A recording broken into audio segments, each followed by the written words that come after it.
A hunter must hunt.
hunter must hunt.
Okay, you guys are gonna have to give me a minute. I just did something real dumb, and I might have to throw up.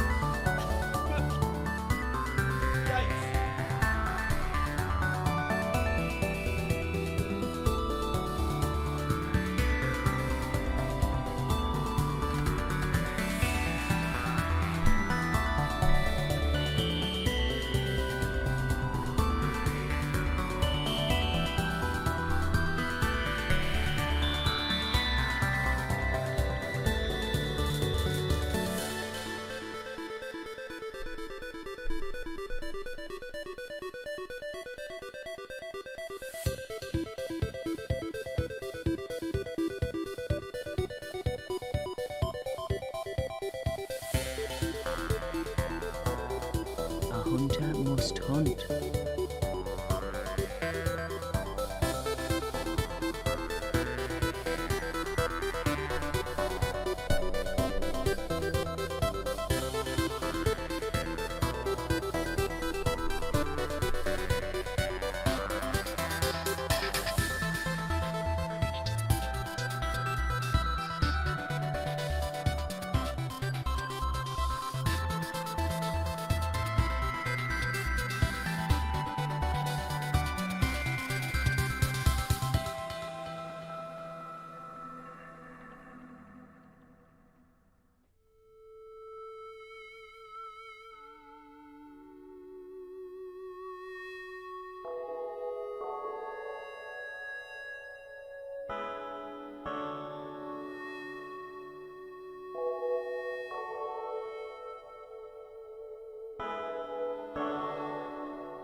hunter must hunt. Welcome back from FootCon. Hope you had fun. Okay, I think we're gonna be fine. We're gonna be okay. It's fine. It's fine. If I get food poisoning, it won't be for another 12. It won't be another day anyways.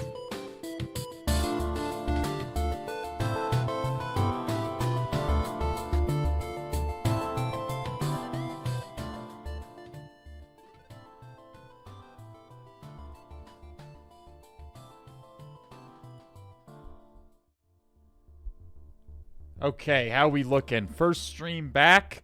It's already started so well. Oh, it's starting so well. Oh. Whew. Oh. Ah. Whew. What's the music name? This is the FTL soundtrack. What did you eat? Well, I was about to say it's more like what did I drink? But I did actually kind of eat it. Tell them what you just... I'm not going to tell them. I'm not telling them. Why would I tell them what I just did so they can make fun of me again? Like I've learned from last time. Unnamed comment with 11 months. NetHogs with the 5 months. Super Stank with the 5 months. And Zero Ciaran with the 6 months. Welcome back to the All Has Red Team, one and all. Alright, fine. Where's the Cthulhu glass? Okay, so... You may notice we're back to the blue glass today. That's because the Cthulhu glass stabbed me in the back. A hunter must hunt. Just like 5 minutes ago, just stabbed me in the fucking back like the Benedict Arnold of mugs. So, I was just setting up the stream, you know, doing my thing. Get, like, the usual stuff. And I reach out. The Cthulhu mug was on my desk. I reach out, and I take a drink from it, as I often do. Before I realized what I'd actually done wrong. I thought there was water in it. It turns out there was not. There was not water in it. There was juice in it, that I was drinking last week. Before I went to Lake Tahoe for the week. And yeah, it was chunky. That's why I noticed. What I initially noticed is, God, this water has chunks in it. And then I realized what I had actually done. It wasn't great. Okay, listen, don't be me. Okay, don't be me and accidentally drink mold, because there was definite mold growing in that thing. That was not great. That wasn't good. That was not great.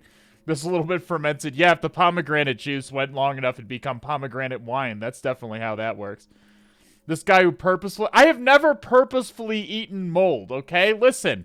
That is false. That is fictitious. And I'm just saying it wasn't great what I just did without thinking. I didn't think about it. I thought there was water in it. It was my mistake, okay? And it's been a week since I hadn't touched it in a week. Buffer slice. What do you think the purpose of the buffer slice is, Helen of Tor? What do you think the purpose of the buffer slice is? Is it to purposefully eat mold?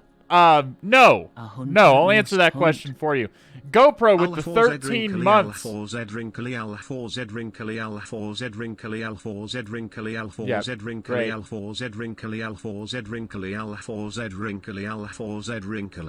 Thank you for that, SpaceX. Thank you very much. Ice Wolf with the 7 months. Psycho with the 18 months. Good to see you again. Welcome back to the All Has Red Team. Welcome in, everybody. We're here to do some fucking Eldritch magics on Sunday, okay? Listen, mold notwithstanding. That mug will be back next time. I'm just gonna have to thoroughly clean it out and disinfect it beforehand. So just for today, we're back to just the regular giant blue cup.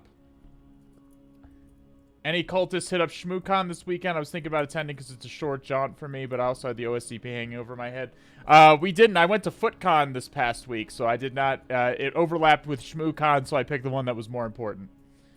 Maulding about mold. I'm not maulding about the mold. I'm maulding about my choice to absent-mindedly drink from my mug without looking at what was in it.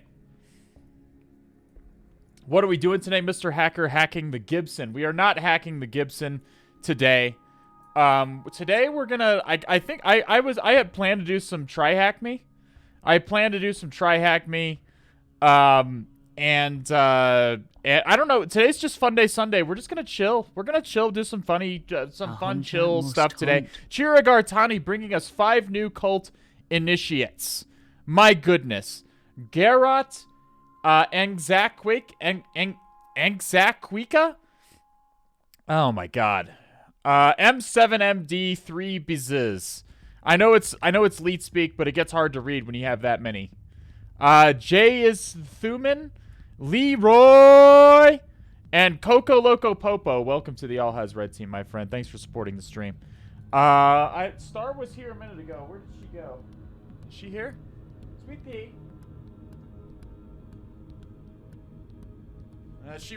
She was begging for food earlier, with food in her bowl, as is tradition. Game Daddle with the 3 months. Welcome back to the All Has Red team, my friend. Thanks for supporting the stream. Mill, you are so kind. The Morph, Fought Tub, and Top Fuel brought into the fold by Mill. Thank you so much, Mill. Thank you so much for your continued and concerted support of the stream. So we've been out for the past week while I was in Lake Tahoe at FootCon, and I ended up having to work for most of it, so it wasn't really a vacation. I ended up having to do a lot of work, a lot of stress involved. I didn't get to do any skiing. I did get to go snowmobiling, which was fun. And I got to, I got to have fun with the friends in the evenings, in the afternoons and evenings. So that was good. Yeah, newer food, please. Exactly. That's pretty much what she wants. I'll probably give her some a little bit later. But she currently has food, so I'm not in a hurry. Yeah, so that's where we've been for the past week, but now we're back with a vengeance. We're back with a vengeance. We're going to be doing some great stuff this week. I got some cool shit planned. Oh, by the way, before I left last week for FootCon, I did post a new video on Patreon. If you haven't seen yet, there's a new video on antivirus evasion on Patreon for my Patreon supporters. It covers a few tools that I use quite liberally in my antivirus evasion for my AV evasion needs. So yeah, there is that is available on Patreon for those of you who are subscribed on Patreon. I've been doing TryHackMe Pass for the past 1 month, and tomorrow I have an interview as a SOC analyst. I don't know what to expect as questions, etc. Try not to get too bent out of shape. They can literally ask you anything. Like, they can literally ask you just about any question like you can imagine. There's really no way to prepare beyond just like some common questions that would be asked is like, what happens if you type www.google.com into your browser and hit enter? Which there's a GitHub page for that. So if you just type in what happens when GitHub into Google, and you'll find a whole GitHub page that's designed to answer the google.com question in as much detail as humanly possible. But beyond that, there's not really any question you can be prepared for. I would just say try not to worry about it for too much, and be honest with them when you don't know something. Be honest and forthright, and when you don't know the answer to a question, don't try to bullshit. You can't really bullshit on technical questions because people who know the answers will instantly be able to tell you're trying to bullshit. So if you're hit with a question you don't know, just say something like, well, I would just turn to Google then. I would Google it and learn about it. Say stuff like that. That's the best thing to sort of say if you run into something that you don't know. Finished my first domain in the OSCP lab over the weekend, not giving any details, but I must say the AD boxes on Hack the Box are far more difficult than the AD boxes in the lab. Yeah. I would say that completely makes sense. Hack the Box is it's definitely more difficult on average than the OSCP is. That's for sure. Welcome back. Dark Eldar bringing us 5 new cult initiates: Lord Guccifer, Amin Shakalaka, Try to Hack Sylvestra, and Sudo Bandit. Welcome to the All Has Red team. Night of Dark, thank you so much for the 5 months. Welcome back to the All Has Red team, my friend. Footpicks with the 14 months. Welcome back. Thanks so much for FootCon. It was a really good time. I had a good time.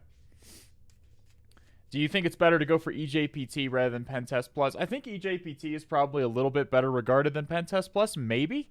I've never taken Pentest Plus. I've heard EJPT. EJPT might be a little bit more cost efficient because it doesn't cost any money to just take the course of EJPT. Instead, it only costs money if you want to take the exam and get the cert. But you can do the course. You can take your time getting through the course completely for free. So that might be a little more cost efficient if you're paying for your own certification. I thought OSCP was more difficult. Oh God, no. Oh God, no. A lot of Hack the Box machines are, in general, Hack the Box machines are very dissimilar from what you're going to see on the OSCP. So I do not. It's not like doing Hack the Box is not going to be good for you preparing for the OSCP. But I would say that there are better platforms that are more similar to OSCP that you can use. Whereas Hack the Box tends to the boxes tend to be themed differently than this tend to be themed, and they tend to be more difficult. So it's not there are better ways you can prepare for OSCP than Hack the Box, I would argue. Not that Hack the Box is a bad platform, it's just for more advanced. It's just for more advanced people. Do you like playing Terraria? I've never played Terraria. I don't typically like open world procedurally generated games like that. Just not really my cup of tea. Yeah.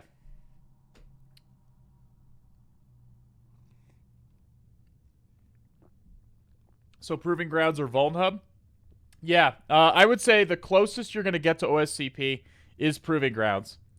I would definitely say that that's the case. Yeah, Vulnhub is also quite similar, and there are a lot of TryHackMe machines that are specifically designed to prepare you for OSCP. Those are your better options compared to Hack the Box, specifically with regards to preparing for OSCP. Oh, Mr. Robot passed his OSCP. Fantastic. He made it through. 3 attempts, and there's no shame in that.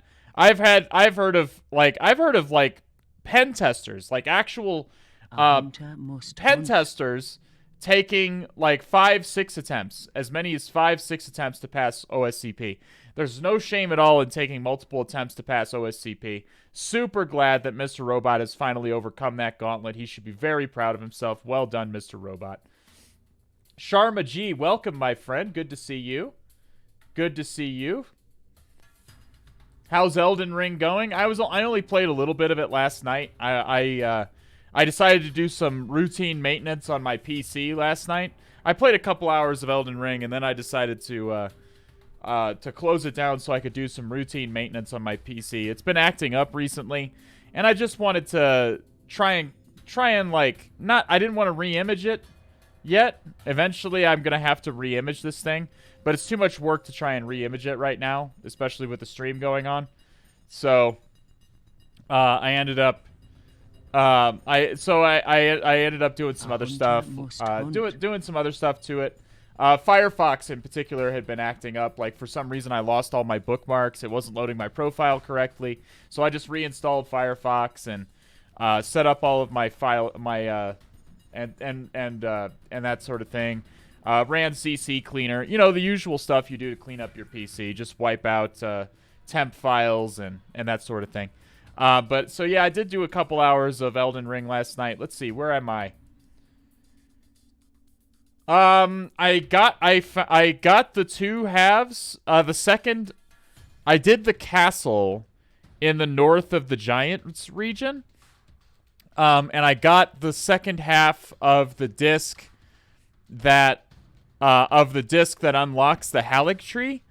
So I got up into the Halig tree region, but I haven't actually gone to the Halig tree yet. I've been wandering around in that region, doing a variety of other things. And then I ran into Estelle again in a random fucking cave. Like there was this really neat, like Bloodborne-esque boss. Like in the Ranny quest line, and then for some reason you just find another copy of him in a random fucking cave? What?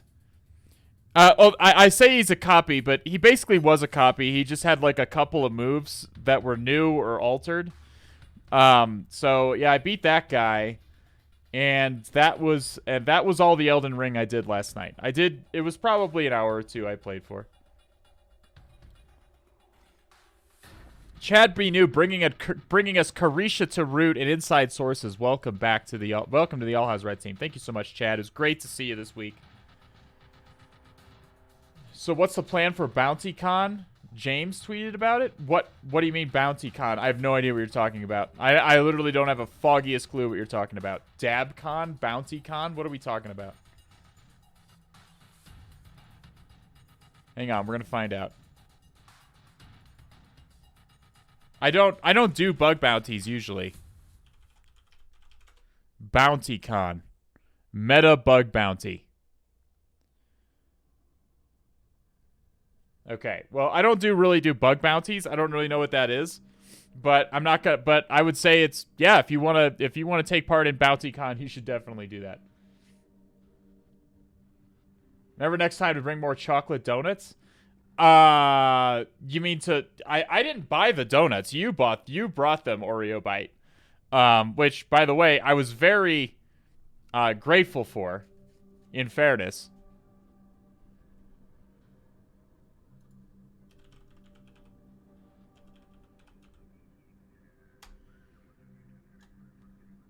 Oh, if I still I think I still owe like several people money for various things like groceries, so I'll have to make sure to reach out on Footpix's Discord. If I owe people money, they need to I just need to Venmo them. Pay me. GoPro, you don't even tip. Get the fuck out of here, SpaceX.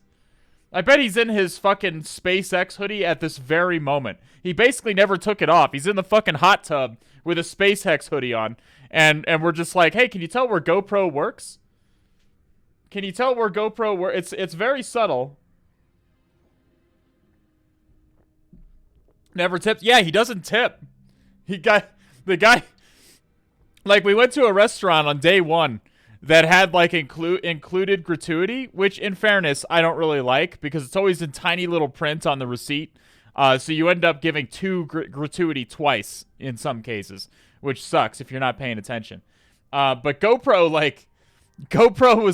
was going on about how he hates that and he doesn't like to tip and all this stuff. He's a character, that guy. He's a character. Sharma, brought into the fold by Chad B. Noob. Welcome, Sharma.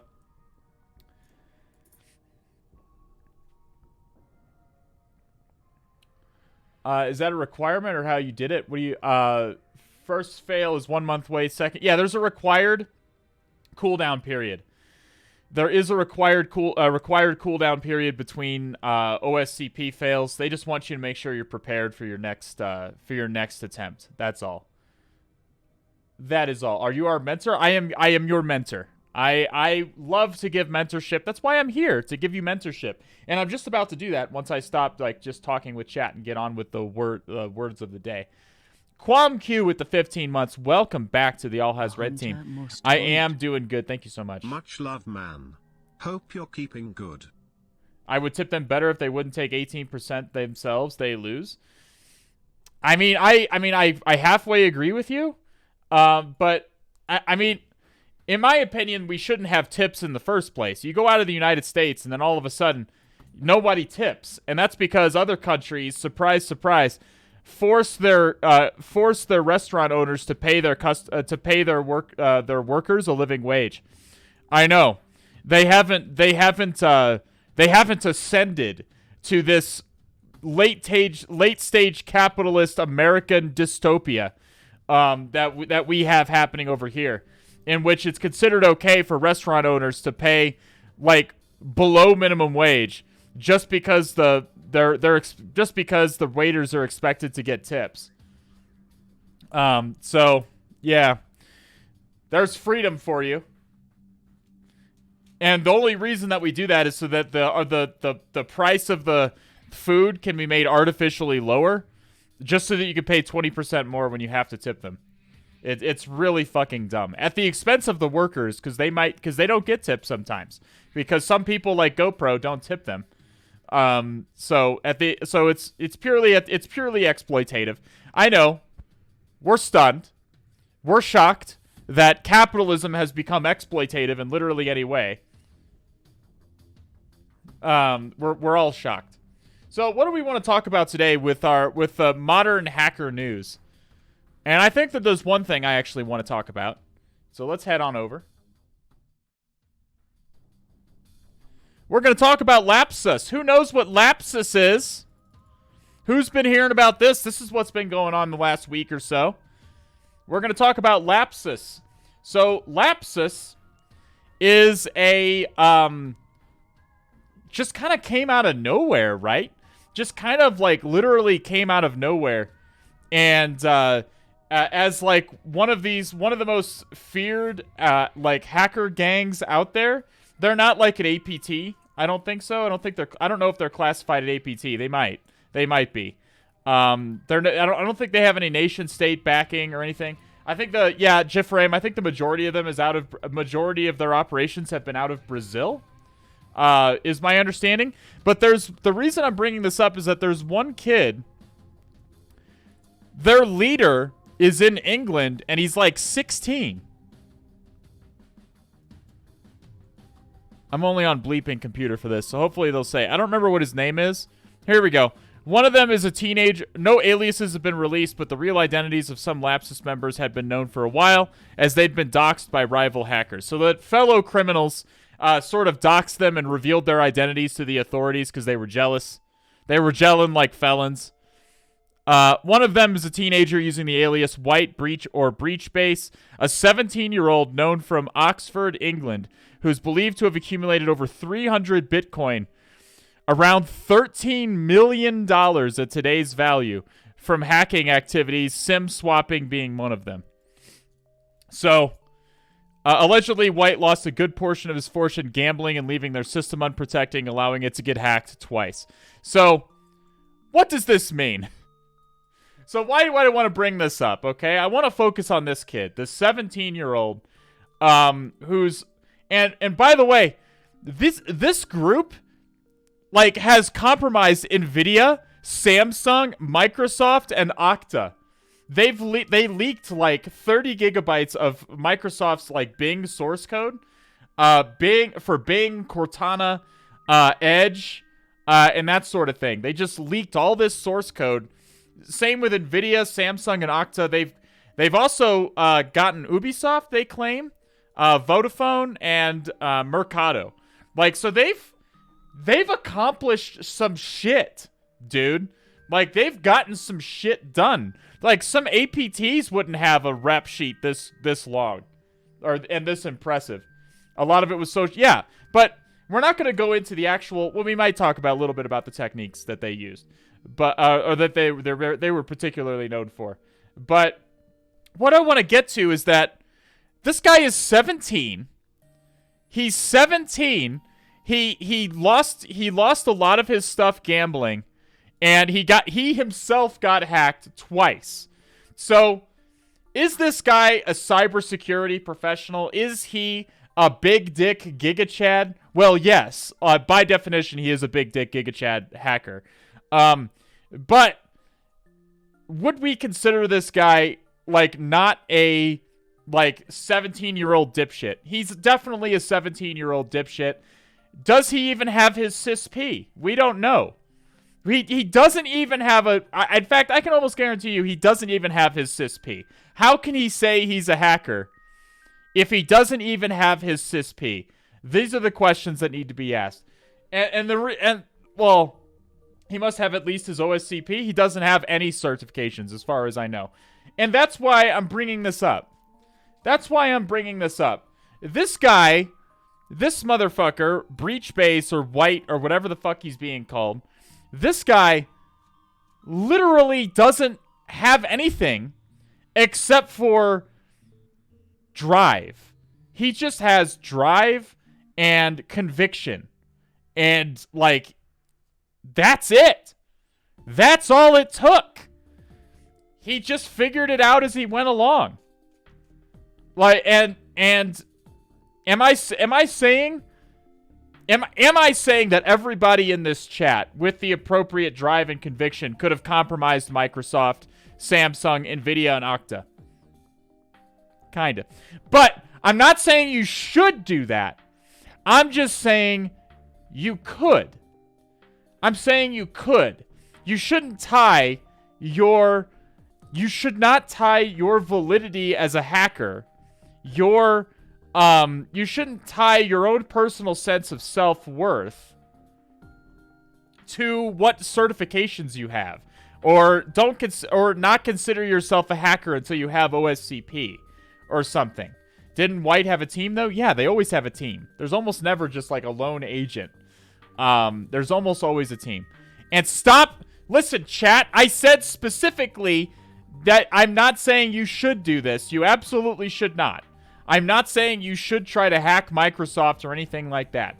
I'm saying that you don't need your CISP, your OSCP, your CEH. You don't need those things to call yourself a hacker. You don't need those things to be a hacker. Because some of the best hackers, like this guy, based only on his accomplishments alone, have none of those things. So that's what I'm trying to get at with this. Am I saying that certifications are useless? Absolutely not. But you shouldn't consider certifications to be the end all be all. They should not be your goal. You should not be focused on the accumulation of certifications. You shouldn't be just trying to add more to the alphabet soup on your LinkedIn page. Okay? There's more to this than getting certifications. Is everyone... Am I getting my stuff, my point across here? Am I getting my point across? Certifications, though important for getting your foot in the door in companies, are not what makes you a hacker at all. And you shouldn't consider it that way. So by the way, if you're wondering from what I've read, the typical modus operandi for these guys was to recruit malicious insiders, basically to hire people.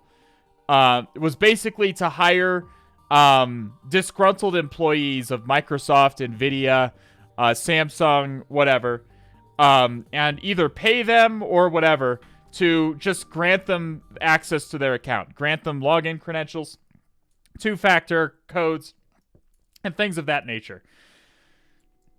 And that was how they compromised these organizations. Is this going to be a classic I was recruited at 17 because I hacked it? No, I think this guy is not very skilled at what he does at all. I think that, judging from the fact that this guy didn't protect his own system and he himself got hacked, he's just a kid.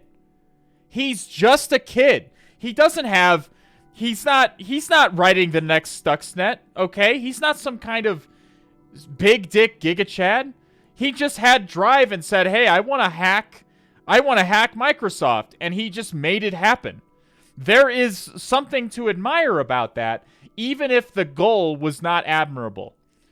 His goal was not admirable, and his knowledge is not where it should have been, because, he's not very knowledgeable on cybersecurity other than how to do SIM swapping, for instance. It's basically just all social engineering. He just had drive. He really wanted to accomplish something, and again, he had a group of people he wanted to accomplish it with. So he accomplished it. And I'm telling you, that's the core of what being a hacker is. Being a hacker is about the drive to succeed, pushing past adversity, and the constant pursuit of knowledge and success. That's really what it is. That's all it is. So it's not the endless pursuit of certifications and corporate credentials and stuff like that. He hacked the right people. Does anyone know how to get the source codes this guy leaked? Asking for a friend. I'm sure there's a place you can find them online. They would have probably been posted on Raid forums, but Raid forums is now an FBI phishing den, so it wouldn't be there now. I don't know where it is. I don't know where you would find it, nor would I direct you there if I did know. I do not recommend that you do the things that White did. I'm only using him as an example to demonstrate to you that the endless pursuit of certifications and corporate credentials is not what makes someone a hacker, and you shouldn't tie the idea of being a hacker to those things. That's all I'm trying to say. Just like hack forums back in the day. Well, yeah. That's as is tradition. There'll be a new successor to raid forums eventually. It just hasn't arisen as far as I know. I had an account on raid forums too. I kept my finger on the pulse. I was periodically password breaches would get uploaded to raid forums, and I would add them to my private database. It was useful to keep your finger on the pulse at raid forums, but I haven't logged in ever since the FBI took it over, obviously. How much are certs needed for beyond the feeling of an HR bypass? You get 2 things from certs, okay? You do learn things. I'm not trying to say you don't learn things from certifications. This guy would have benefited from taking his CISP because he would have known that, hey, it's probably not great to just not have antivirus on your machine and just run whatever code people send you or whatever. That's probably what happened. It's probably not a good idea, especially if you're in a criminal hacking circle. Probably not a good plan there. Not good. So you do get knowledge from certifications. I'm not trying to say certifications are useless. You do get knowledge. You do learn from them. The second thing you get is HR benefits. You get companies like to see certifications. It'll get your foot in the door with human resources. So yeah, I would say their primary goal is HR bypass. Yeah, but you do learn things from them. My current testing job I got is based on my ability to demonstrate my understanding of penetration testing. Plus, I smashed the shit out of their practical assessment, even found some holes they didn't know were present. Now sitting on their red team and the best people best people to the job with more certs and more experience. Yeah, no, certifications do not make you a hacker. They arguably could make you a better, more consistent hacker. But they're not what makes you a hacker, and you shouldn't consider them as the end-all, be-all of what makes a cybersecurity professional. That's all I'm trying to say. What if I want to be a corporate shill? Oh, then you're going to need certifications. Certifications are required to be a corporate shill. In the cybersecurity world, anyway. To get CPEs for certs. Yeah, absolutely. So again, I don't advocate for Lapsus or anything that Lapsus did. I don't advocate for White or Breachbase, whatever the fuck his name is. I don't advocate for any of this, what these people did. But there's something to be admired about that classic hacker mentality of, hey, I don't know everything, but I just really want to accomplish this thing. And I'm just going to do it. And there is something to admire about that. And and judging from their rap sheet, they accomplished quite a bit. Okay? Is it actually possible to not get caught nowadays? Sure. I mean, depends on what you define as not getting caught. As in, it depends on how you define as not getting caught. It's attribution is naturally very, very difficult. And by attribution, we mean determining the actual perpetrator of a hack is very tricky in the cybersecurity world. Very, very tricky. Because a lot of hacks seem like they come from Russia, but a well-known modus operandi of other APTs, like the Equation Group, is to specifically pivot through compromised IPs in Russia to use Russian TTPs in order to make it seem like Russia is doing something that actually the other APT is. So that is a well-known thing that all APTs engage in. APTs are well aware of each other's tactics, techniques, and procedures, and will adopt the techniques of another group in order to make it more difficult to attribute the hack to the actual source. So, is it possible to not get caught? Sure, it is. I would say it's harder. You have to be more careful, but it absolutely is possible. How can you present your experience in Hack the Box or Proving Grounds or TryHackMe in the resume for someone like this? Is all the experience I have. I mean, you could present all of that on the resume. All that stuff should be on the resume. Your rank on Hack the Box, or if it's should be on your resume. Your rank on TryHackMe. Your TryHackMe will actually give you a rank out of like all TryHackMe users. And the chances are, if you're using TryHackMe regularly and have accrued a decent rank, you're probably in the top like 1% of TryHackMe users, because most of them make the account and then don't do anything on it. So that looks really good. Just say you're the top 1% of TryHackMe users. Like, that stuff should be on your resume, especially if it's all the experience you have. Put that up. Don't feel bad about that stuff. Put that shit on there. Everyone who will interview a cybersecurity professional is going to know what Hack the Box is, and TryHackMe is. They're going to know what those platforms are. They're not exactly like small indie platforms, not well known in the industry. Everybody knows about them, and most of them will have accounts themselves. Rancid with the 5 months. Welcome back to the All Has Red team, my friend. Thanks for supporting the stream. All right. Speaking of TryHackMe, why don't we hop over to TryHackMe and see what fun we're going to get up to today. Let me get logged in. Let me get logged into TryHackMe.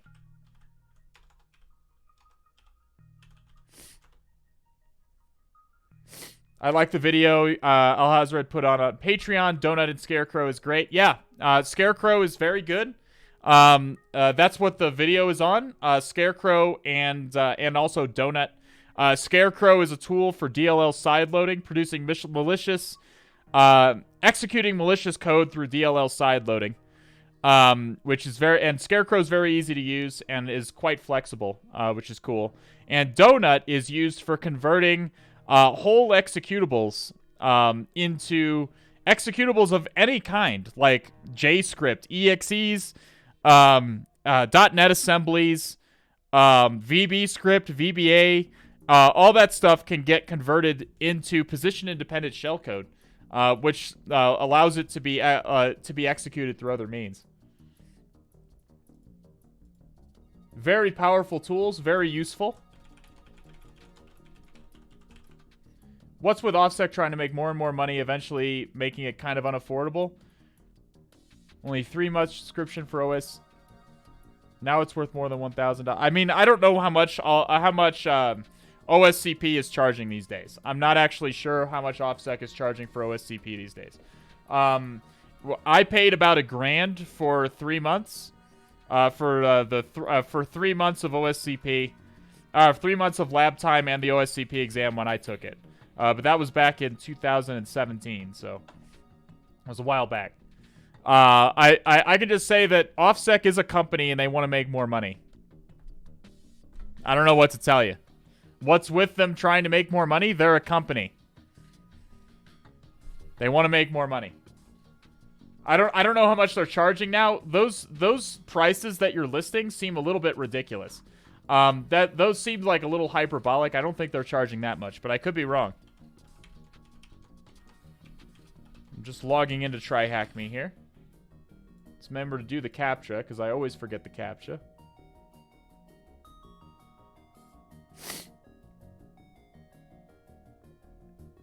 Hey, where the bitch is at? By bitches, I mean Star. Excuse you. She is a lady. She is a small princess.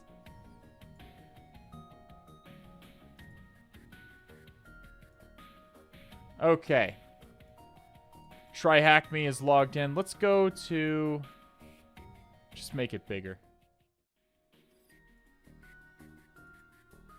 Alrighty.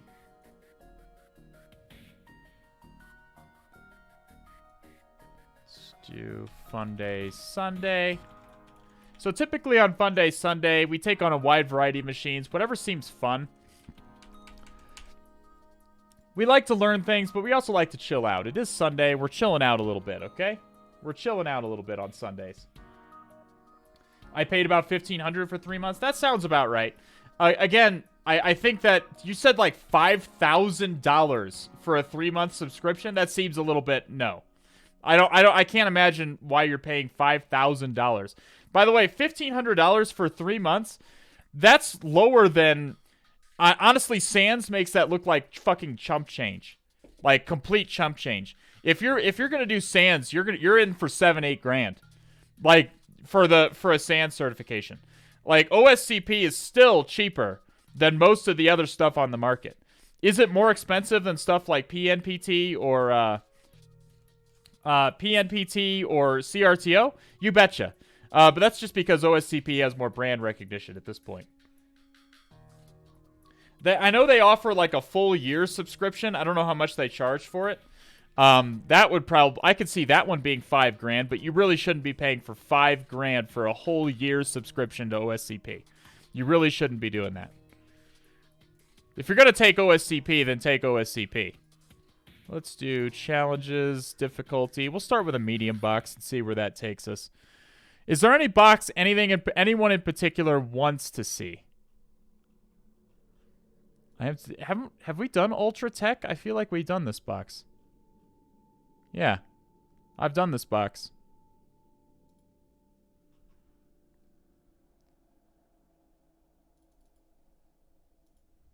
Okay.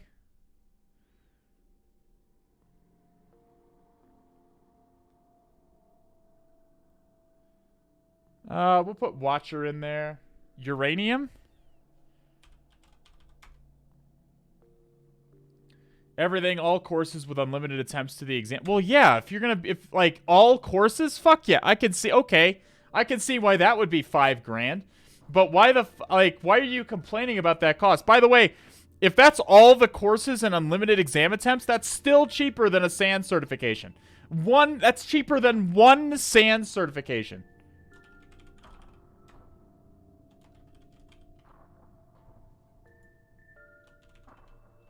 Watcher. Uranium was requested. Is that a box?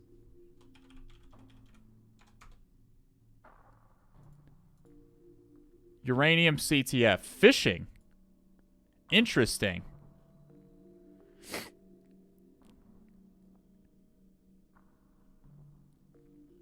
Interesting. Okay. Well, I don't know what this is about. I've never heard of this box, but we'll put that in there. Uranium CTF.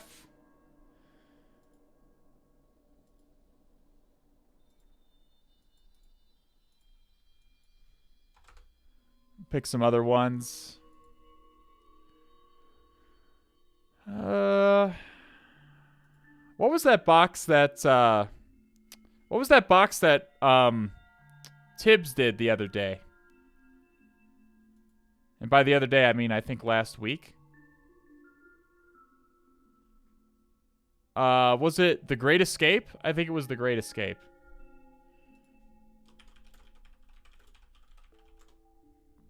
Yeah, The Great Escape. That looked good. Put that one in there as well. Looks like Docker, some Docker and SSRF stuff for the web application people among us.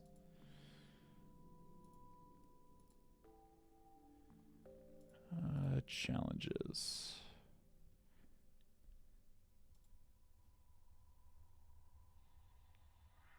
SQL injection one. Willow looks fun, like a puzzle CTF. That sounds like a Funday Sunday one. We typically do more CTF-y stuff on Funday Sunday, not always. We'll do Sweet Tooth Incorporated as well. All right, get your votes in. Get your votes in.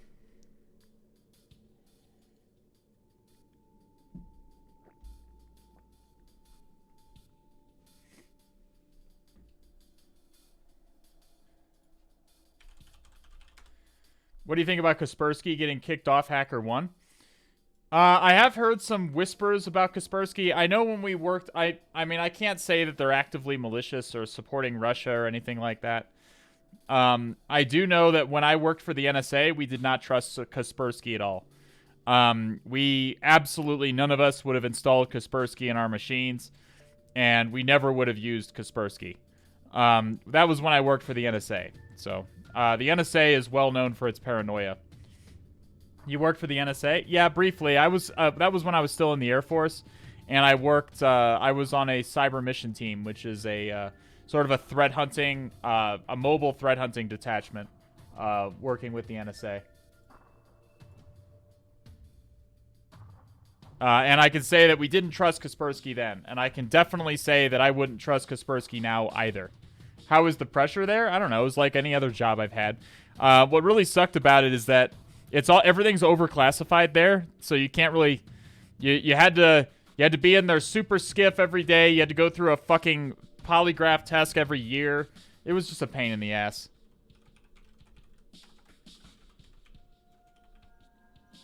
It was a giant pain in the ass, I'm going to be honest with you. What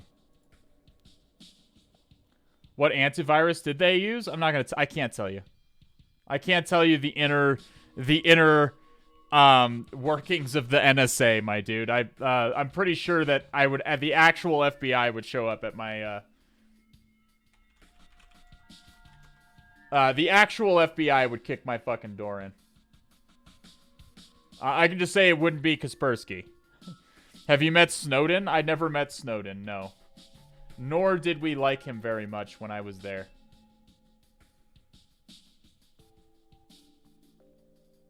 I took their polygraph test. I kept like, I had to take the polygraph test like 3 times, I think. I think I had to take the polygraph test for the NSA 3 times. Not because like I was guilty or anything. They just couldn't get readings from me. I was insanely bored because it's literally you just literally, oh, it's uranium. I figured it would be uranium, but okay. Uranium. I was insanely bored and they couldn't get any readings from me. Like they couldn't tell like the difference between my true and my false answers. And I wouldn't even say that was because I was super good at bluffing. I would just say I was super bored. I was just giga bored. I didn't want to be there. You're there for like 4 fucking hours. Like literally 4 fucking hours you're in there. And it's insane. Like it's just some old guy. They hook you up to all this machinery and it's just this old guy asking you if you're a terrorist and shit.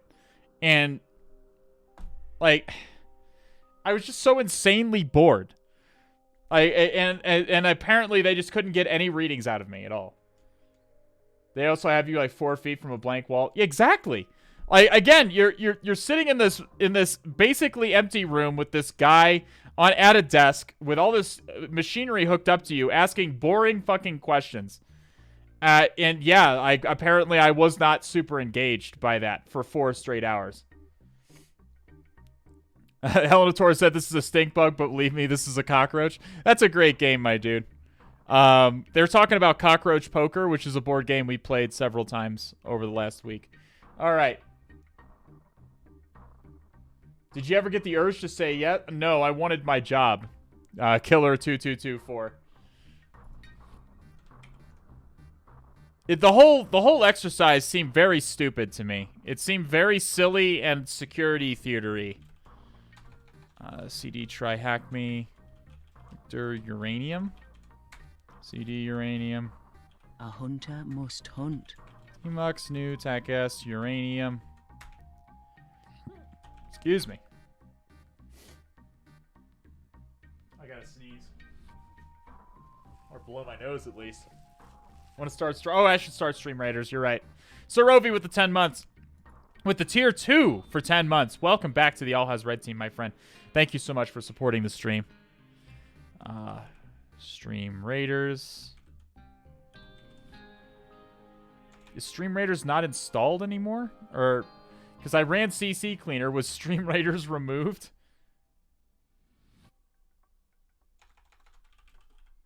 Shit. Was Stream Raiders removed by... No, it's still here. I'm just not able to search for it.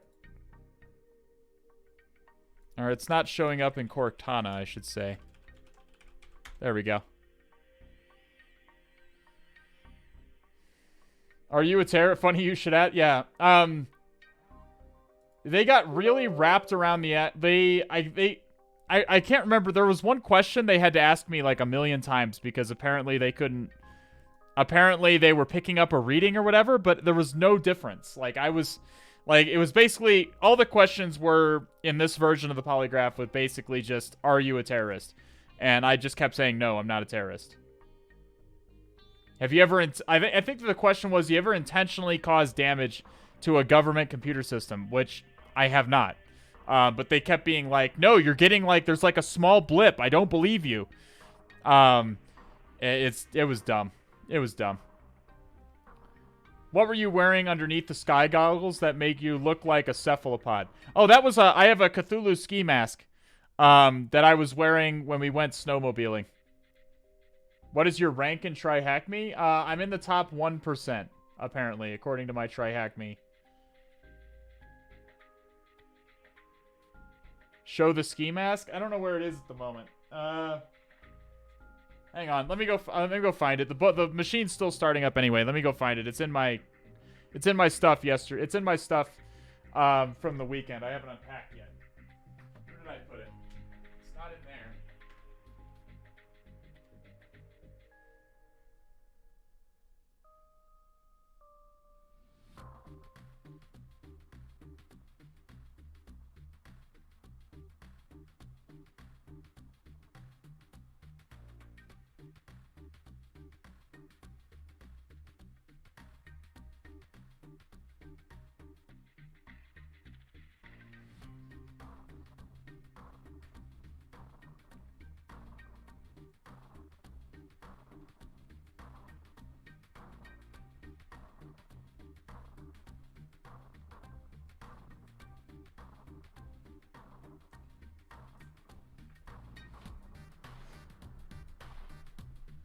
Yeah, here you go.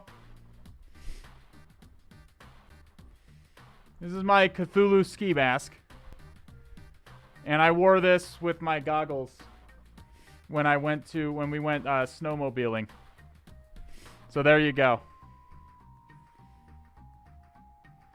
It's actually surprisingly comfortable.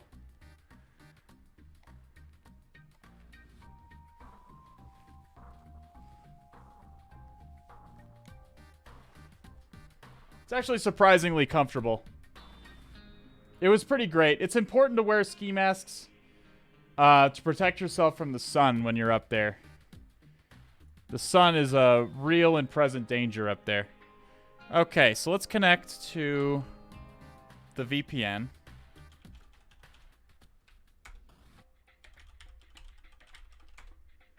Okay. We are connected. Let's try and ping our IP address. I don't know what we're in for here. This one said phishing. I don't know what that even means. How would I even fish in a CTF? But there we go. There's that. So we can ping it. Let's just start how we always do with our Nmap scan. Ye old Nmap scan. Just start from there. Is there just going to be SMTP open and I'm just going to send him an email, or I don't really know. We're going to find out. Too much vitamin D? So when you're up at high altitude, the sun is much more intense than at low altitude. If you're up on a mountain somewhere, the sun is far more intense. And we had a friend who didn't realize that, and he didn't just get sunburned, he got sun poisoning. Like, as in, he got sunburned so bad that his face was blistering, and his face was blistering. It was like, it looked bad. It was really bad. And it's not just the fact that the sun is more intense at high altitude. It's also reflecting off of the snow. So that's why you have to wear the ski goggles. The ski goggles serve two purposes. Number one is to protect you from the sun, because again, all of that sun being reflected off of the snow, not good for your eyes. Not good at all for your eyes. And then also there's the getting snow in your eyes. That's also bad. So you definitely want those ski goggles, and you want to wear lots of sunscreen. That's why I wore this, because it covers my whole face and my head. It blocks all the sun. I didn't get sunburned. You could see my face. I went and I was good. Yeah, so we have SMTP open. So apparently we're going to probably have to send these fuckers an email of some kind. But let's check out the lore first, because I think there's lore for this. Okay, what is this? So, Uranium CTF. We have reached out an account one of the employees. Okay, English second language. In this room, you will learn about one of the phishing attack methods. I tried to design a phishing room, cron jobs and services as much as I could. Special thanks to Kral4 for helping us to make this room. Please do not attack the given Twitter account. All right, let's take a look at the Twitter account. It is a pleasure. Oh, sweet. We get to attack a crypto bro. Oh, yes. Yes. We're going after their NFTs. Their apes. We're going after their apes. I'm going to be hodling their balls in my hand by the time I'm done. 55 keys with the 7-month re-indoctrination into the cult. Welcome back to the All Has Red team, my friend. Right click. Yeah, we have to right click on them. I really love this company. Uranium.TryHackMe. Everyone can send me application files from my mail account. Okay. Please send me executables.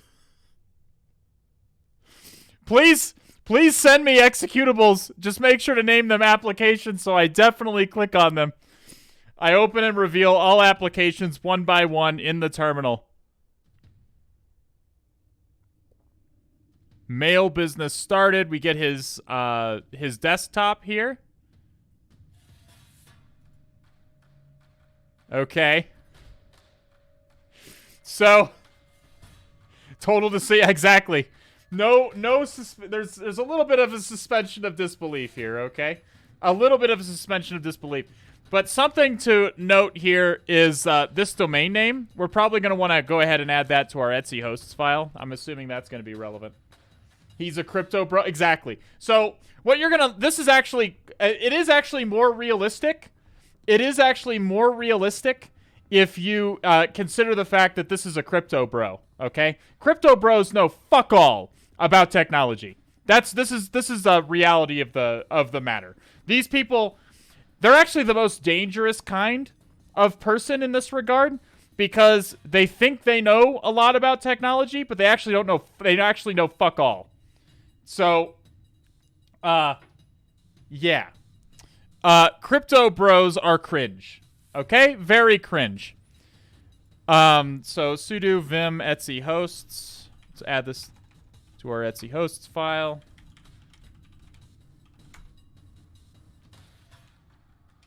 We're gonna get all of his fucking apes. That's what we're gonna do. We're going after those apes.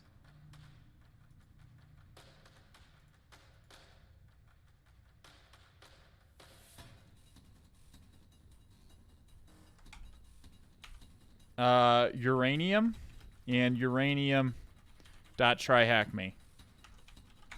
And I think this will probably be relevant because of this. And also once we actually decide to send an email here. Man, I hate crypto bros. Crypto is cringe. Like, it's really bad. Really, really, really bad. If you want to know the reason why it's bad and have 3 hours, I recommend this video. Or not that one. Crypto. Or no, do NFTs. There you go. So that YouTube video Nightbot just posted, if you've got... How long is it? It's long. 2 hours. If you got 2 hours and 18 minutes, but I promise you that 2 hours just fucking cooks.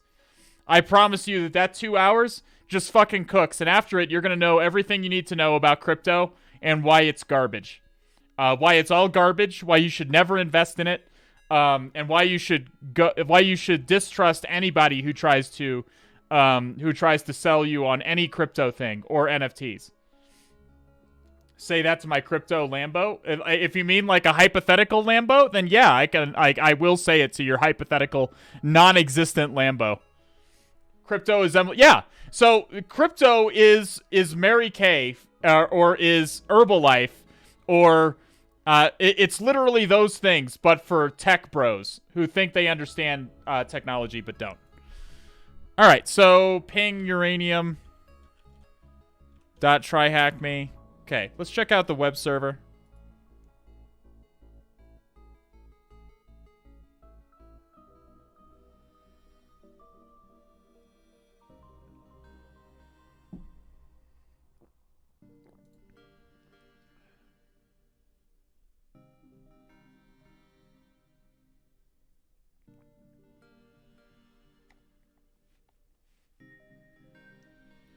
Lululemon. Oh my god, dude.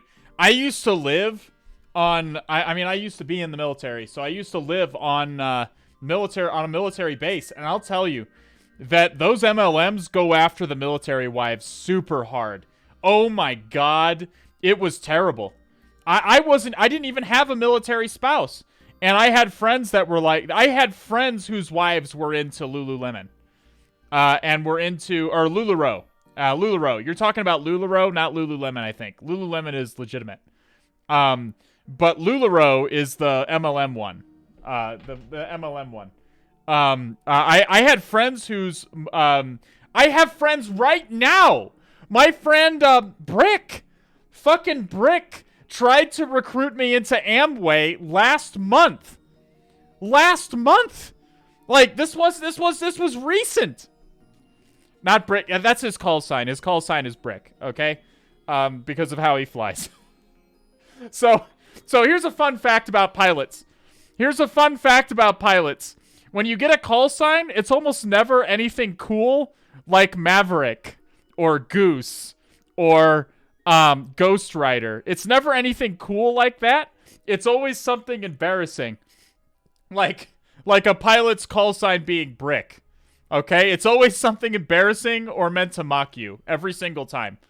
That's always what it is. So, all right. So let's check out this. But he reached out to me a couple of months ago, like a month ago. And we were just shooting the shit, just catching up. And then I should have known then he was just like, "Hey, would you mind testing this energy drink for me?"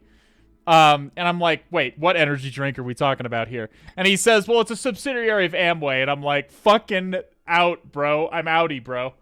Uranium coin. Okay. Let's get these fucking apes. Okay? Intro. Any of these links go anywhere? Maybe, do you want to hear about this business opportunity? Be your own fucking boss? Yeah. And crypto is the same way. Crypto is selling the same thing. And it works the same way. Crypto only works if more people keep buying into it. That's the only way.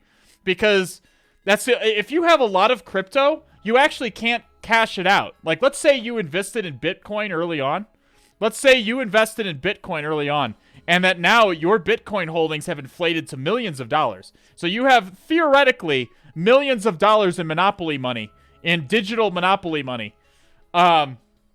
You actually cannot just convert that back into dollars. You can't. Because there isn't enough liquidity in the market in order to do that.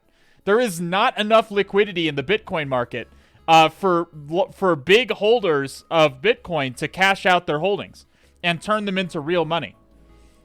Instead, they have to convince more people to buy into Bitcoin. And those people are only buying into Bitcoin because they're expecting Bitcoin to rise in value later on. And the only way it rises in value is even more people buy into Bitcoin. And all of these people are buying into Bitcoin with the understanding that Bitcoin is going to rise in value because more people are buying into it at the higher prices. And what do we call this? What do we call this thing where this system is completely held up by more and more people getting recruited into something and buying into something? Yeah, we call it a fucking Ponzi scheme. We call it a pyramid scheme. And I'd show you the Jim GIF from The Office where he just draws a pyramid around the thing. That's what it is. That's what crypto is. All of crypto is a gigantic pyramid scheme. It's actually worse than that. It's actually worse. And that's why I recommend you watch that video. Watch that video that I posted. I'll post it again. And again, it is a long-ass video. It's quite a long video. But if you want to know why crypto is bad, you really need to watch it. You really need to watch it. It's so good. And it does not feel like it's 2 hours long. So we don't get anything. These links don't go anywhere. We get lorem ipsum content here.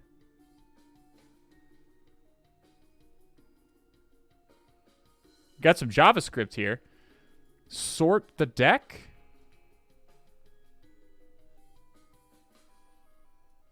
Thousands of decentralized applications. I'm cringing.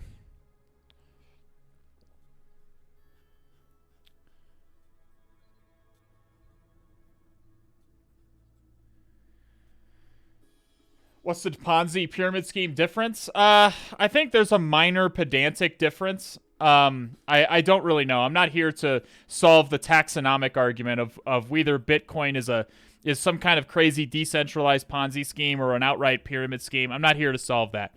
The core content is the same.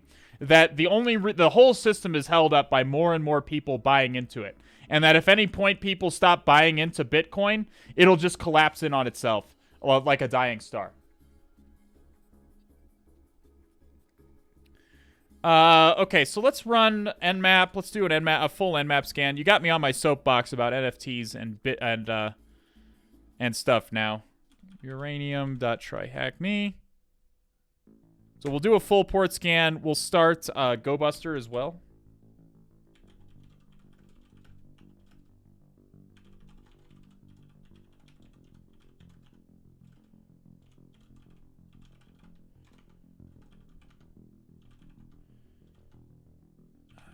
And then we have to resolve how we're actually going to send them an email.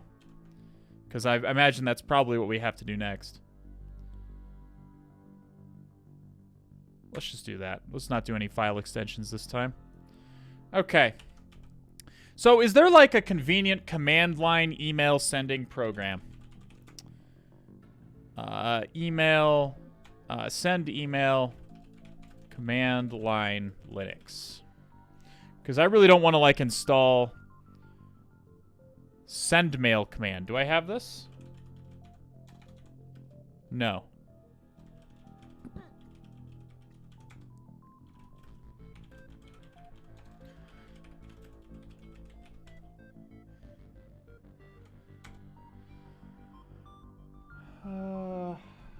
Doge is the future, and I feel bad not to own anything. No, it's not. Crypto is not the future. And if it is the future, we're talking about like we're talking about like a fucking dystopian Blade Runner-ish hellscape, which you don't want to live in. That's the real problem with crypto, is that it represents such an abhorrent possible future. That what's amazing about it is it's not like crypto was good, it had good intentions and has gone the wrong way. The intentions were bad. And the outcome is also bad. Everything is bad. It's all bad. It's all broken. And you don't want a future where crypto is widely adopted. You do not. Send email from Linux command line. Let's take a look-see. There's a mail command as well. We don't have that either. If fiat currency was good, nobody... I mean, I'm not saying that the modern... If Martin AQ, my friend, if you think I'm saying that the banking industry is a good thing, if you think I'm supporting the modern banking industry, you're very wrong. You are very wrong. But let me tell you, all I'm trying to say is that the modern banking industry and the stock market all suck ass. It all sucks ass. Okay? But crypto is not the answer. Did you hear John? Oh my God, is he? Hang on, I have to find out. Now we have to find out. Is he really a crypto guy? Holy fucking shit. Please tell me he's a crypto bro. If he's a crypto bro, I'm gonna laugh myself until I throw up. Jonathan Data? No, it's John without an H. A hunter must hunt. Isn't it? I love you all. Here we go. Here's this cuck. Oh my God, he is a crypto bro. IoT and crypto researcher. Holy fucking shit, my dude. But he didn't bother to change his Microsoft Paint. He didn't bother to fix his Microsoft Paint background. Note, it still says computer science PhD student. He's not actually in a PhD program, like at all.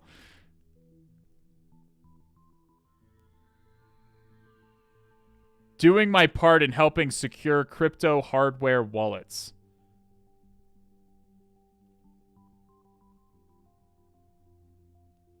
So he's just playing at being a crypto bro. Dear God. He's even putting the hashtags in here. Oh my God. This is your mind on crypto. It doesn't surprise me at all that this grifter, that this is exactly the problem, okay? The fact that this well-known cybersecurity grifter, this liar, this complete fabricator who doesn't know anything about the technology he claims to know about, is getting into crypto is just, oh my God, it's perfect. Oh my God, it's making my point for me, dude. It's making my point for me that this is what everybody in crypto is. This guy was a crypto bro before he was even a crypto bro. It's perfect. Why does everyone hate this kid? He's not, first of all, he's not a kid. He's a grown-ass man. Okay, he's a grown-ass man. He's my age. Okay, grown-ass fucking man. Everyone hates him because he, it's a lot of drama, okay? But basically, he posted a big dissertation about how China's Olympic tracking app was tracking and recording calls and recording your data and stuff. Basically, he posted a bunch of Red Scare fear-mongering about China that the entire right wing in America picked up on. But actual, like, cybersecurity professionals, like, dug into his dissertation and realized he didn't have any evidence of his claims whatsoever. That's why we keep getting sidetracked, okay? We need to hack this shit. China's sketch as fuck? Oh, it absolutely is. No, China is absolutely sketch as fuck. But if you're going to come at China, if you're going to fearmonger, about China and about their app, you got to come at it with fucking data, with information. Anything good on his GitHub was what was pulled apart. Actual cybersecurity professionals pulled his GitHub apart and showed he doesn't really know anything about anything. He's making claims with absolutely no evidence whatsoever. I do agree the Chinese government is cringe. The Chinese government is definitely cringe. Okay, we create.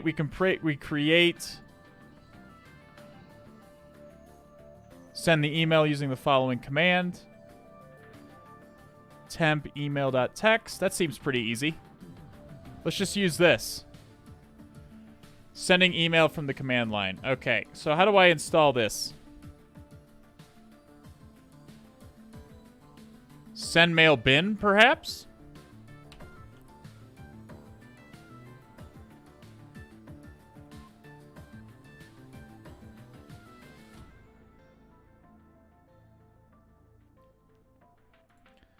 I just don't want to use, like, a whole email client or anything.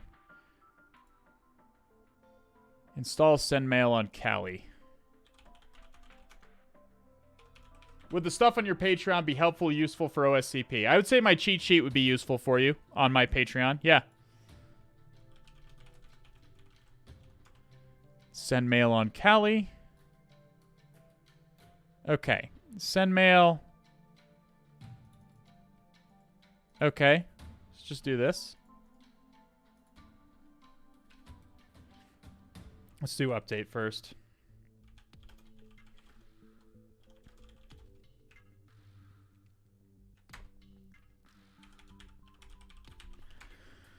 All right. SendMail's a great start, but Swax is so much better for teaching. I don't know what Swax is. I just took the first thing that... Swax. Why is Swax better for teaching? Is it because it's harder and I'm going to mold over it? Please stop loading. Why are we loading? Stop.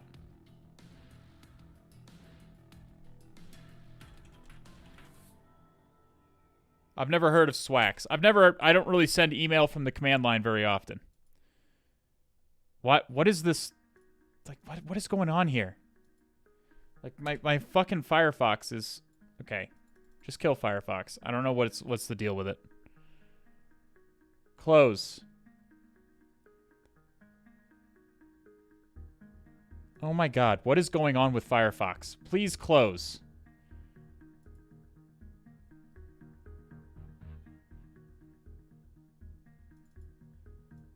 Okay. I don't know what Swax is. I've never heard of it.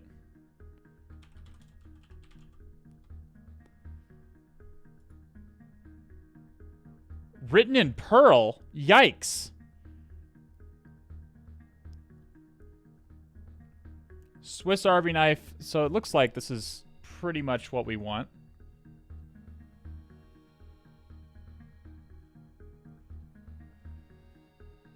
Okay, this is just the help dialogue.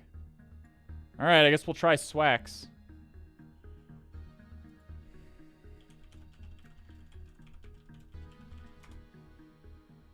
Oh, it's already here. Swax TAC H. Hello. Great. Swax is more verbose than sendmail and will show the options that you may use if you did it manually with Telnet. Oh yeah, Stream Raiders. Oh, okay, cool. We'll use Swax. That's fine. I've never used it before. I don't have much cause to send email from the command line. We're just going to figure it out. Thank you, Oreo Byte. Appreciate it. Thanks for the 100 Tiggle biddies as well. You can send email. I know there's lots of ways to send emails. I understand that, Just a Guy. There's lots of ways. I just don't ever do it from the command line.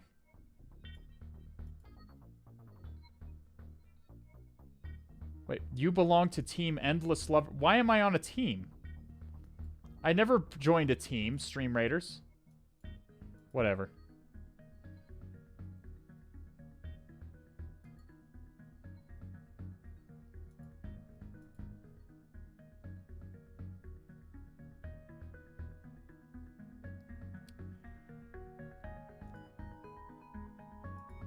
Okay, Stream Raiders is going. Sorry about the delay on that. I had to update it, and then I just forgot about it.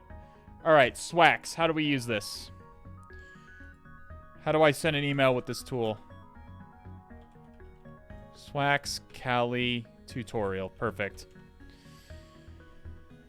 I'm not watching a video.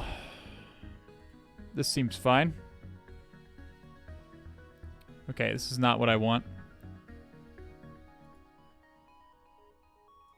Oh, TAC H is probably hello. Can I do TAC help to get the help dialogue? Okay, perfect. Flexible, scriptable, transaction-oriented SMP test tool. SMTP test tool. So SMTP stands for Simple Mail Transfer Protocol, as you'd expect. I get, okay, okay, what was this Crypto Bros fucking email? Not Jonathan Data, the other guy. Is it going to be Hackenbay? I guess? Hackenbay at uranium.tryhackme. Does he actually list his email address anywhere?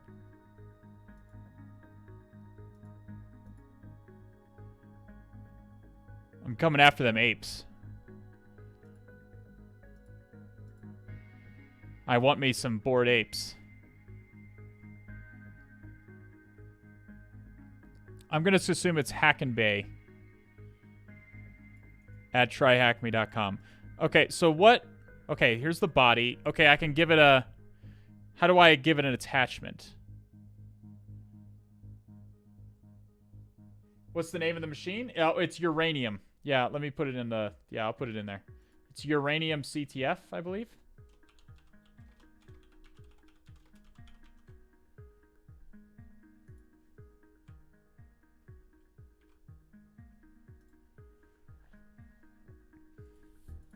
Maticus Maximus with the 12 months. Welcome. I love you as well, Maticus Maximus. Thank you so much. What's the name of the machine? Yeah, okay. It's Uranium CTF. Okay,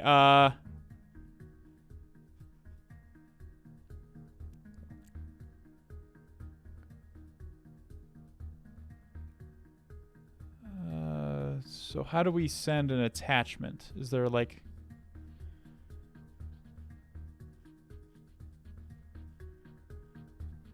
Sorry, I've never used this tool, so we're trying to figure it out on the fly.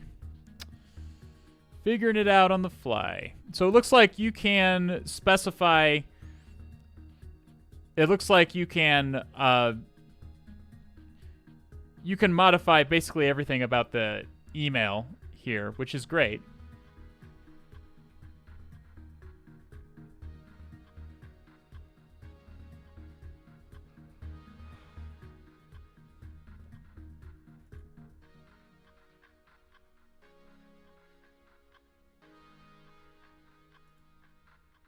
Saw tac attach.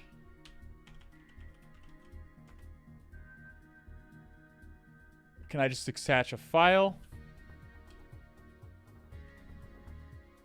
When one or more, the message is changed into a multi-part mixed MIME message. The arguments to attach are processed the same as body.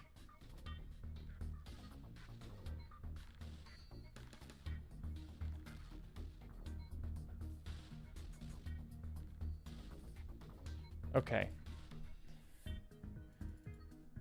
Send attachment with swax.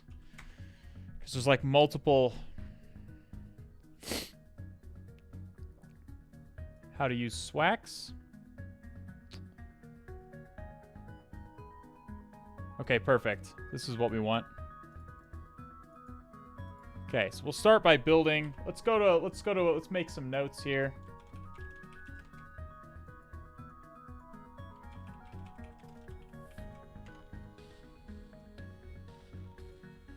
After this machine, you should do napping. Really spicy box. Well, we'll see. Let's get through this one first. Okay, so the server is going to be uranium.tryhackme. Unless it wants an IP address here, which it might. So...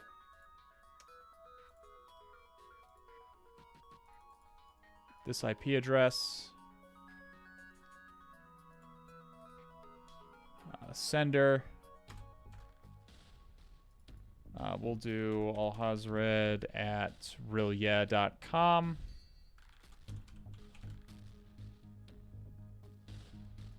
2 is going to be whatever the fuck this dipshit crypto bro is.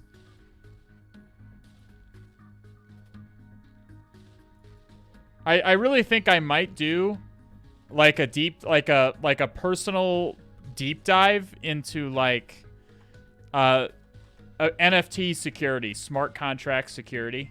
I was talking about that on stream for a little while.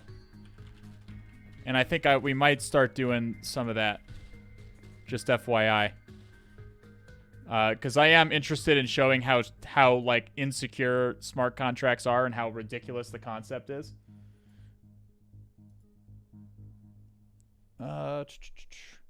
Okay, we can specify a header. We can specify a body. I would love a deep dive into that. Yeah. So basically what a smart contract is, it's what makes an NFT an NFT. It's a little packet of code that executes whenever the NFT is basically moved around or altered on the blockchain at all, manipulated on the blockchain at all. And it executes on the Ethereum network, which basically makes it just arbitrary code that executes on your behalf on the Ethereum network. And if that sounds like it's horrendously insecure and it's insane that anybody would think that's a good idea, that's because you're correct. It is absolutely insane that anyone would think that's possibly a good idea at all. A deep dive into Bitcoin. Bitcoin doesn't have NFTs on it. You can't have NFTs on Bitcoin for reasons I'm not going to go into here. A proof of work blockchain cannot have NFTs on it. They have to be on a proof of stake blockchain. And I know we're not going to go into the difference between proof of work and proof of stake at this moment. It's crypto stuff. But Bitcoin doesn't have... The reason we'd be digging into the security implications is so that I could show you how stupid smart contracts are. We don't care about the... We'll do subject, Cthulhu, fhtagn.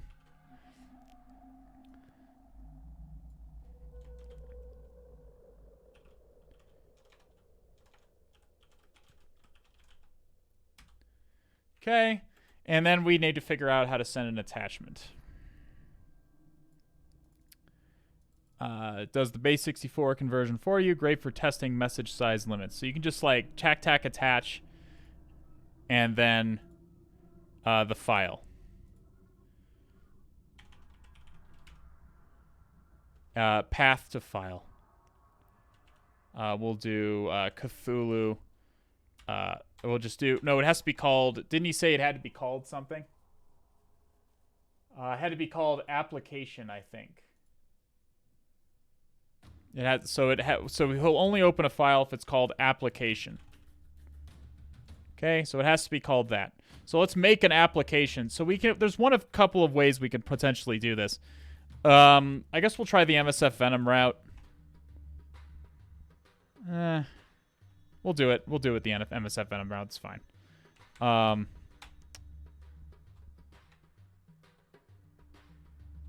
Can you choose what code gets executed on your NFT? No. So here's the thing about NFTs. So anybody can... So the way... Just by virtue of how blockchains work, if someone knows your address, they can send you whatever they want. There's no confirm. You're not going to get like a message that says this person's trying to send you a message. Do you want to accept? Nope. Whatever they're sending you will literally just pop up in your wallet. And guess what? You can send, and whenever you manipulate that thing that they sent you, whenever you interact with it at all, the smart contract will execute.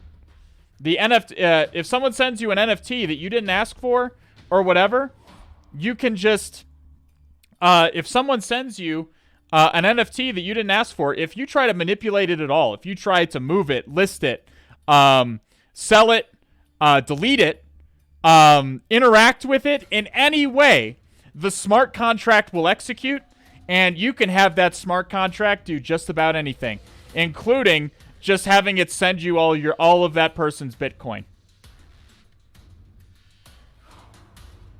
Or not not Bitcoin, but Ethereum. I'm not joking. If you're thinking, surely it can't be this stupid, I assure you it is. I assure you it is that stupid. Like, literally, you can just send people malicious NFTs, and if they interact with them at all, like, to do anything, it will execute. The malicious code will execute and steal money from you. This sounds juicy as fuck. I guarantee you it is exactly as juicy as I'm describing to you. And I'm really curious to learn about it. I'm actually really curious about it. I think we might start digging into it on stream because it sounds really ridiculous. So we're going to do Linux x64 shell reverse TCP. The thing is, I don't know what smart contracts are written in. I Googled it once, and it says they can be written in a variety of languages, but I'm not really sure how they work. I'm going to have to look up how does one write a smart contract and then mint it to the blockchain and stuff like that. There's going to be a lot of crypto crap that I have to learn in order to get this to work. But I guarantee you it does work that way. Because there have been lots of people that has happened to. So we're gonna make an elf.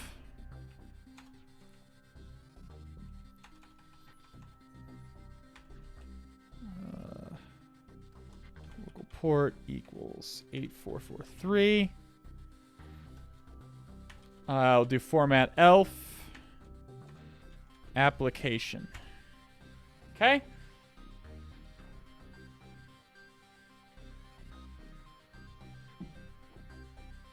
There's Selenium templates to build your own crypto. Yeah, I know. I like, believe me, I'm fully aware that I can figure all of this out. Crypto bros can figure it out, and they're the stupidest people on the planet.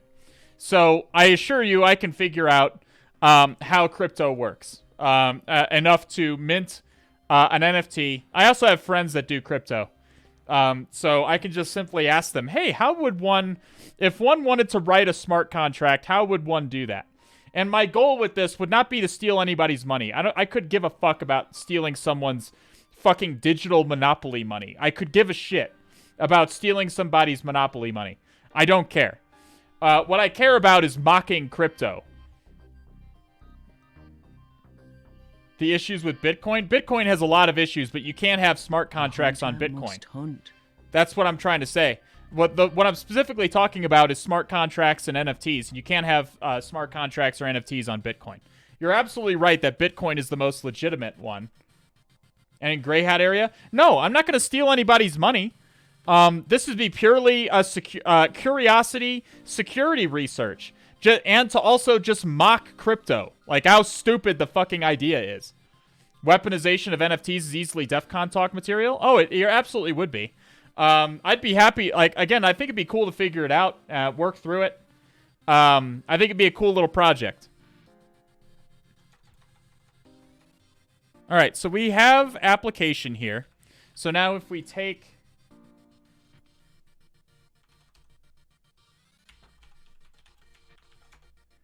I can't believe it isn't already. That would be because most people in cybersecurity identify that crypto is a complete fucking joke. And also the fact that NFTs are still new. Like, the NFTs only just slammed onto the market, like, all of a sudden in, like, 2020. So people are still reacting to NFTs as a concept. Okay, does this look good? Hopefully this works. Let's just try and print... Uh-oh. It looks like my quotes are fucked up. Oh, yeah, my quotes are fucked up.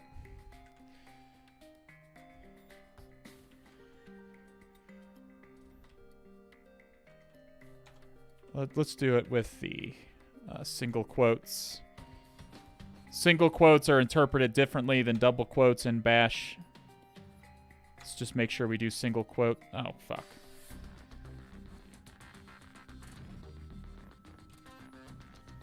Okay. All right. It looks like that worked. It looks like this worked. It gave very verbose output. So we see the hello. We see it like starting a new message here. HackandBay@uranium.com. Or TryHackMe, excuse me. It says subject. It has, it's automatically handling the base64 encoding of the attachment. This is how attachments are sent in email. They are base64 encoded. So let's see if we do get a connection. Okay, well that was easy. Thanks, Crypto Bro. Does anybody have any questions about what we did there? Did you watch CoffeeZilla on YouTube at all? I do. I've watched a few of his things. I watched his most recent thing on Ice Poseidon. I watched his Ice Poseidon expose. That's just another example of crypto being cringe. Blockchain and crypto. Oh, it absolutely does. I'm not trying to... The technology is quite cool. The blockchain technology definitely has uses, Agra. But it solves none of the problems with the banking industry. People are touting it as if it's some kind of new form of currency that's going to overthrow the FEC the Federal Reserves, which is fucking ridiculous. Absolutely fucking ridiculous. It doesn't solve any problems, and in fact introduces a whole bunch more. Which Python 3? Python 3-C, import pty, dy.spawn, bin bash. Okay. stty raw minus echo. Alright, let's set my terminal as well. stty-a, 36 and 118. stty rows 36, calls 118. And there we go. Export term equals xterm 256 color. Clear. Okay. All right, so we're in as Hack and Bay. We're going to get them apes. The biggest problem with Bitcoin is that we have to light the world on fire. Like, if Bitcoin became the predominant method of exchange of like currency, like in the world, like if the whole world started using Bitcoin over the banking industry, Bitcoin would consume more power than the entire rest of the world put together. Bitcoin alone would consume more power than every other power source in everything else in the world that requires power put together. That's not a joke either.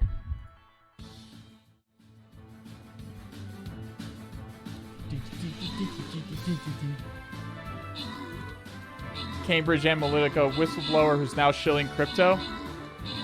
If she's, I mean, I did see that Netflix documentary, like the Great Hack or whatever. I don't remember if it was called The Great Hack or whatever, but it was about Cambridge Analytica and how the 2016 election was manipulated. And it was very interesting, and I remember her from that.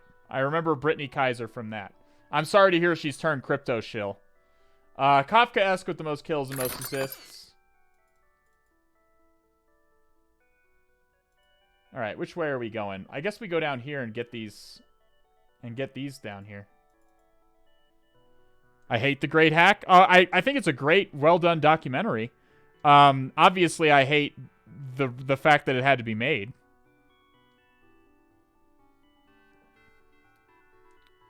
MacGyver, thank you so much for bringing M. Vincenzo into the cult. Welcome to the All Has Red Team, M. Vincenzo. Okay, so here we are. So we get a user1.txt. Let's take a look at this. This is a flag, clearly.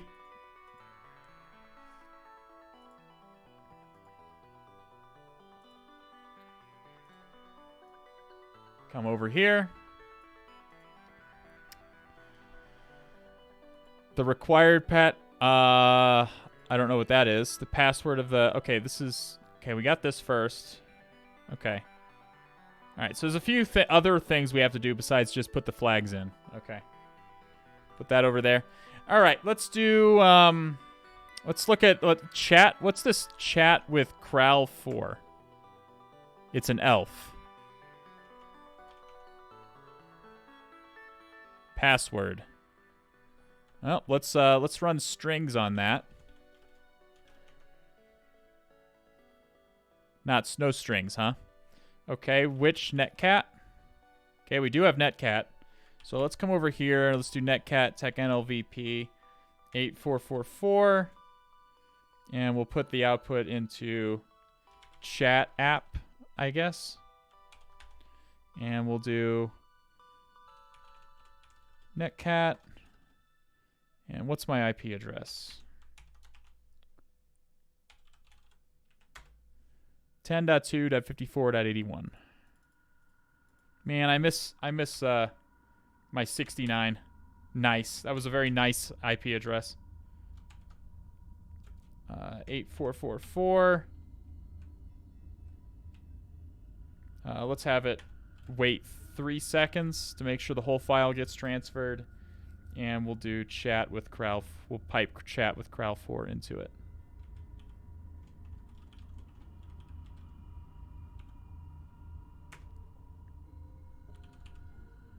Oh. Okay. So make sure the whole file gets transferred. So here we have chat app strings. We can make sure it's the same one with MD5 sum. Chat app. So this one starts with 1C36. MD5 sum. Chat with Kral 4. 1C36. Yeah, it's the same file. Strings, chat app. Let's see what we get. Oh, it's piping into less, actually. Strings, chat app, piping into less. See if we get any interesting strings here. This all looks normal so far. Oh, it's a PyInstaller executable. It looks like it's actually... Or not Py... It looks like it's actually... We see password. Maybe we can guess what the password is, or we can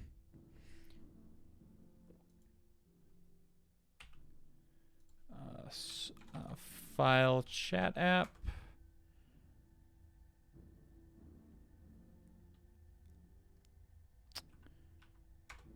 It's like a Python, it's like a compiled Python thing. Does PyInstaller? I don't think PyInstaller works for Linux.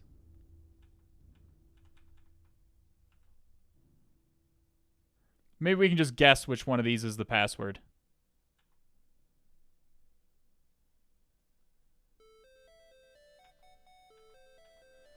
We might be able to, like... We might be able to just decompile this. Somehow.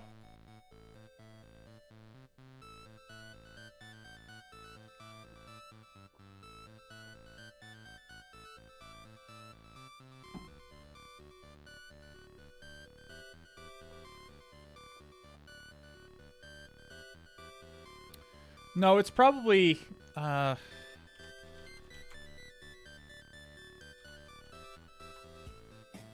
execute Python script as elf. Scython.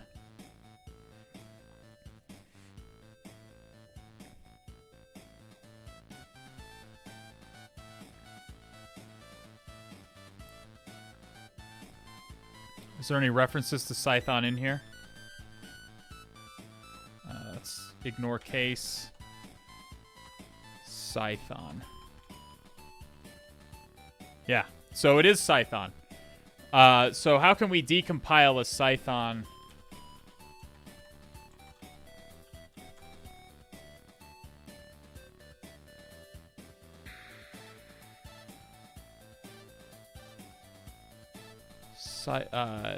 Decompile Scython.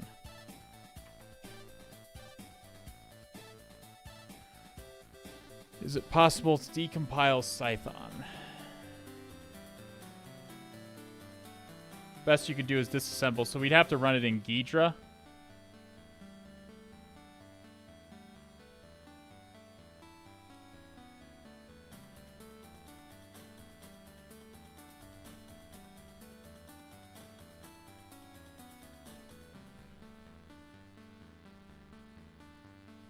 It'll get it back to C. It'll be the same. It won't be the same C code that Scython generated, but it likely will be possible to work out the details of your algorithm.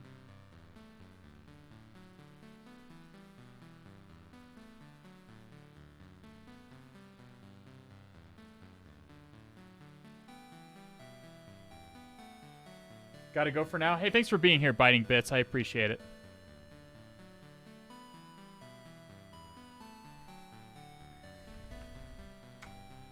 I mean, unless he's obfuscated the string, the password string should appear in here. But he may have obfuscated the string.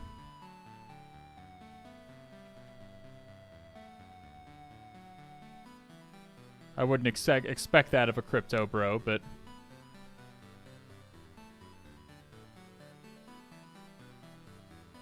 It looks like it's trying to connect to something anyway. It could be that the password isn't even in this executable. It might be, there might be some kind of server that's expecting a password. So there wouldn't be a string in this executable then. Mail file? Let's look at that.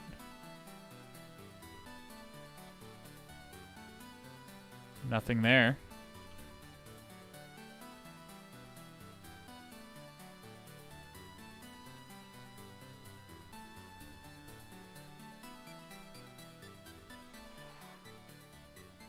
Oh, there it is. It's not the password. I think it's communicating with a server of some kind. Like we can do netstat, tag ANP, TCP, grep listen.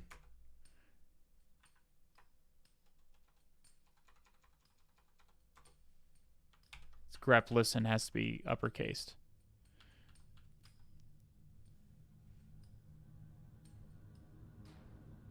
This is us.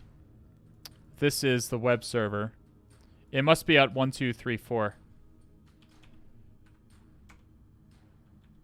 So that must be there must be some kind of server listening at port 1234. Yeah, so it's connecting to localhost. Is it going to tell me what port?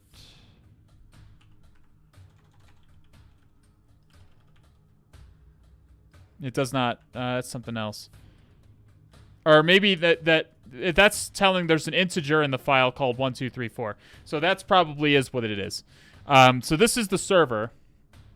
And this is just a client to interact with it. So we wouldn't be able to find the password this way. We'd need to find the executable for this. How else could we find the password?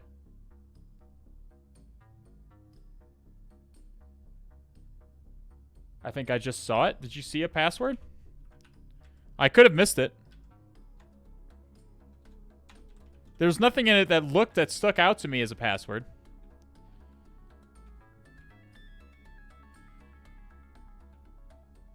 It doesn't look like we'd get much out of like decompiling this anyways, because it looks like it's like a really simple. Honestly, it looks like a really simple. It looks like a really simple thing here. Yeah, let's try and interact with it with netcat. Netcat 127.001 1234 test. Not authorized. Okay, so it wants a password. So this is the server that's listening. We would probably need to find that one in order to find the password. Can it be empty? Good question. We can try it. No. So it cannot be empty. It's expecting an actual password. Let's do sudo tac l as hack and b here. Looks like it's asking us for a password, so nothing there. We do get sudo as admin successful here.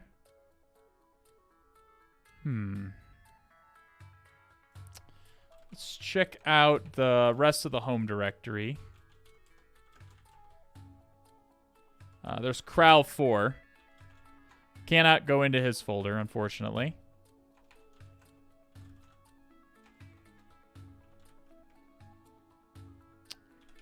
Groups. Not in any interesting groups. Let's run linpeas.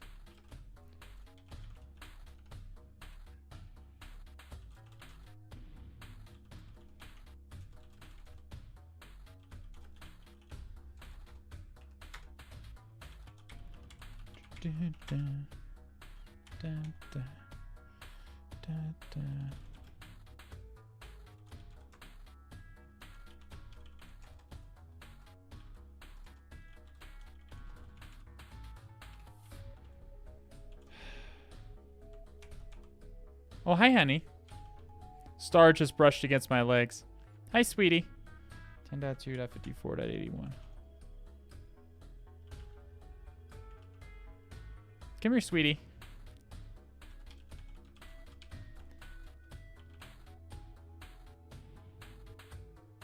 Shit. Let's do T dev shm A hunter must hunt. linpeas.out. I regret my choices. I need to pipe it into bash and then pipe it into T.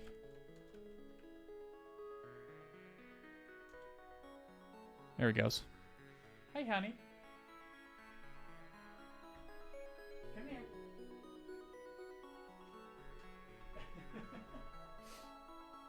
She doesn't want to. If she comes, she's sitting at the door right now. You can see her a little bit. Yeah, there you go. I moved the camera a little bit so you can see her sitting at the door. Select star from floor. Yeah. Can you quickly describe what linpeas is? Yes, absolutely. So linpeas is like a privilege. It's an enumeration script that will. What is that? That is interesting. It's a privilege. It's an enumeration script that's going to try and enumerate possible privilege escalation vectors that we can do. Okay. So it's just running a wide variety of commands Does antivirus detect linps? Well, antivirus doesn't really work well on Linux to begin with. So it should, but not always. There was that one thing we saw. I think it was an SUID binary. Again, we do see this server at 1234, but we already knew that existed.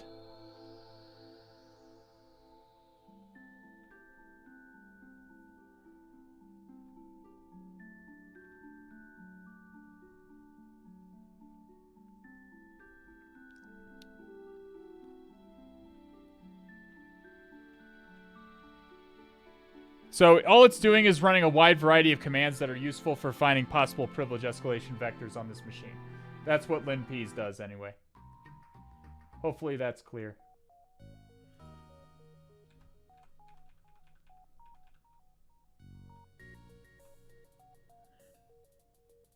We're not going to use Polkit or Dirty Sock. We're not going to do any of that. Because I'm assuming those were not intended ways to escalate. Obviously, we could escalate. Those are both recent vulnerabilities that we could probably use either of them. But we're not going to use them because that would be... It even tells us, like, linps is even telling us about it. It's telling us we have Dirty Sock. And we have Polkit here as well. So, but we're not going to do those. There is this one, DD. DD is for reading and writing to the file system, so I can't imagine that that should be SUID. Let's check GTFO bins.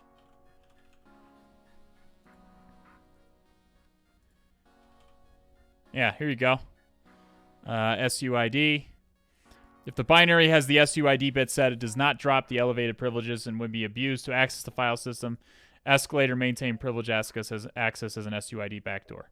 If it's used to run shtagp, omit the tagp.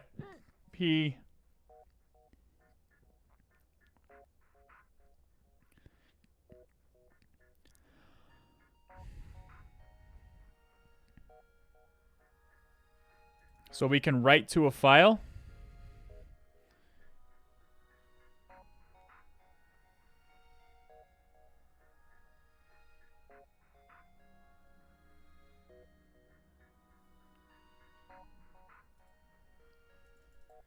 So it does have the SUID binary, but we see it's not owned by root.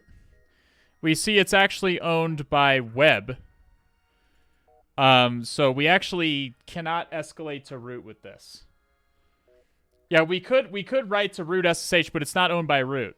It is an SUID binary, but it's not owned by root. So that is something to note. That is definitely something that is spicy. But it isn't going to get us to root, at least not right off the bat. But we could at least write to...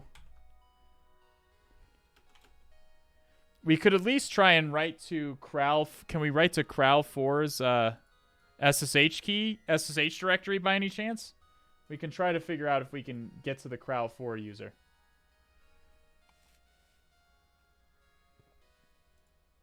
You also need to be Kral4 user to execute it? I don't think so. I could be wrong. I'm just going to highlight this whole thing. I don't know why I'm having such a hard time getting this into my notes. There we go. Oh, you're right. I wasn't paying attention to this. Yeah. So we would have to be Kral4 to execute this. Like, so if we try and execute this here. So this is probably how we're supposed to escalate privileges. Yeah. So we cannot actually even execute this. It is not allowed by the permissions of the file. You're absolutely right. I missed that part.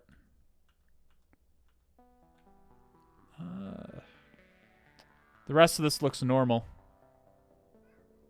Yes, I know, honey. I know. Okay, let's do file. All right, let's do find. TAC owner. Is it TAC user? I'm going to find all files owned by the HackMe's user. I want to see if he has files anywhere else.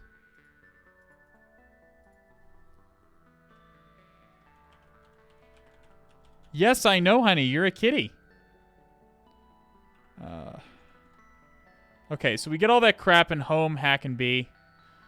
We get that mail file, which was empty. This is the binary. Do we get anything else? She is just babbling. What's your problem? Come here. Select star from floor. Here she is. You're just little one.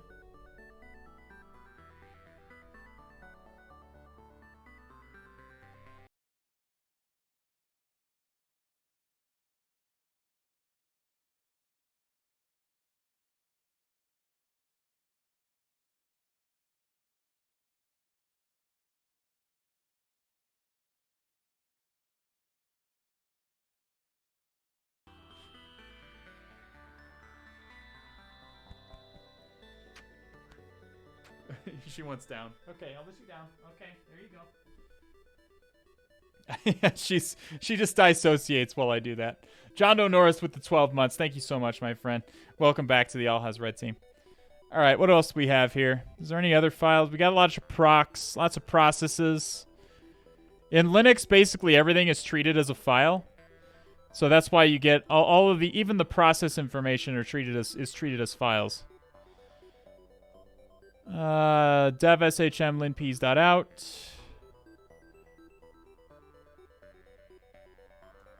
Okay, there's just nothing.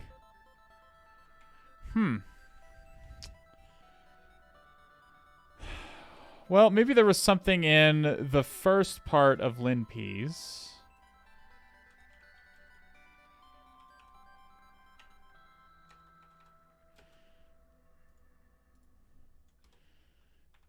So it's not going to be pretty and colorized.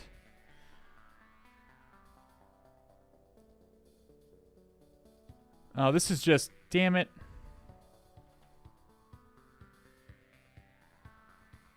Is this the actual, no, this is the actual output. Okay.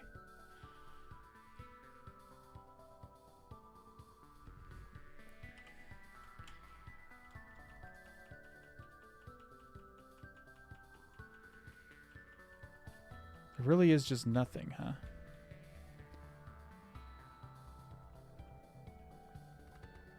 Let me look at the last part of the colorized data to make sure I didn't miss anything. It's showing us out-of-date binaries. I'm gonna pass those up unless it's made clear that that's the path.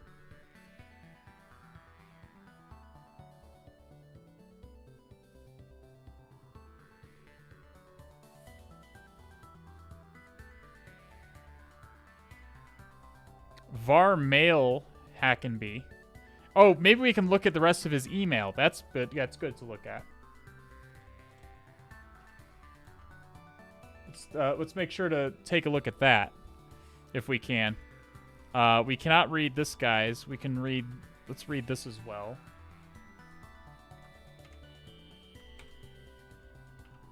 He might have more email that is interesting to look at.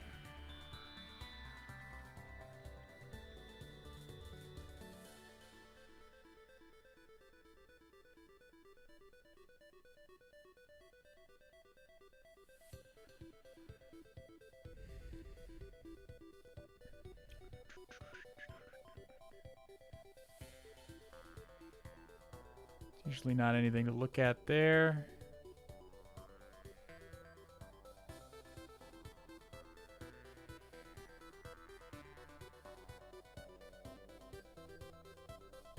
So probably nothing there. Let's check out his cd var mail Hackenby.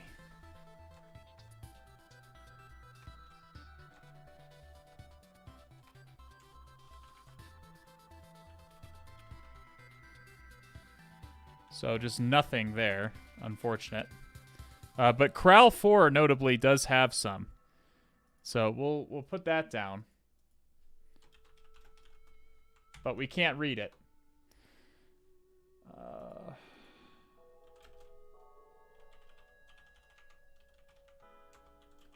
spool mail. This is also empty. Hackenbees is empty here as well. Headstrong with the first time indoctrination into the cult. Welcome, Headstrong. Good to have you. That's a very... My goodness. Security Live. You are so kind. Thank you so much for the raid, Security Live. We're just a little bit... Welcome to your viewers. We're trying to hack into Uranium. Uranium CTF on TryHackMe. We phished our way in. Very unusual. We actually got in with a phishing email, and we're trying to escalate our permissions now.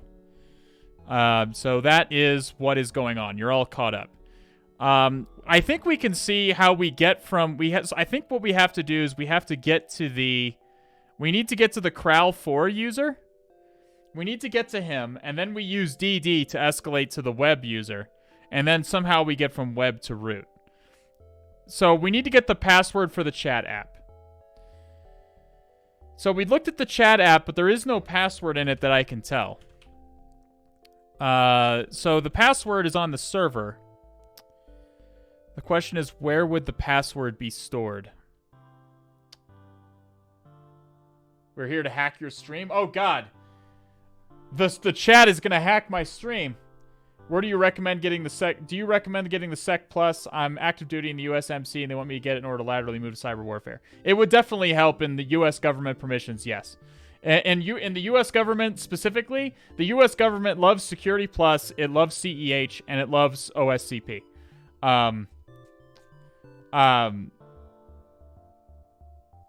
So yeah, I would say specifically for the USMC, Sec Plus will definitely be good for you.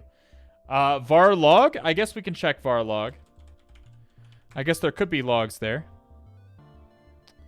Did we get any logs for like...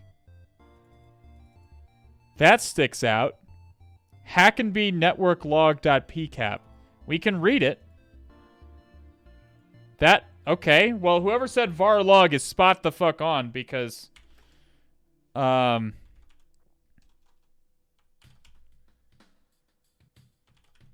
10.2.54.81.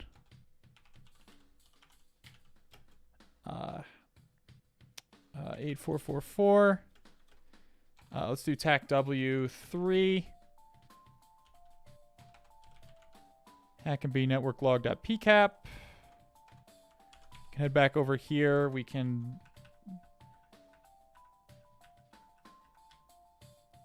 Just do netcac tech NLVP 8444. Log.pcap is what we'll call it. Oh, I'm in the wrong folder. Okay. All right, so we're going to pass that pcap to us. And then we'll Wireshark log.pcap. Okay. So we didn't see, notably, we did not see any references to encryption.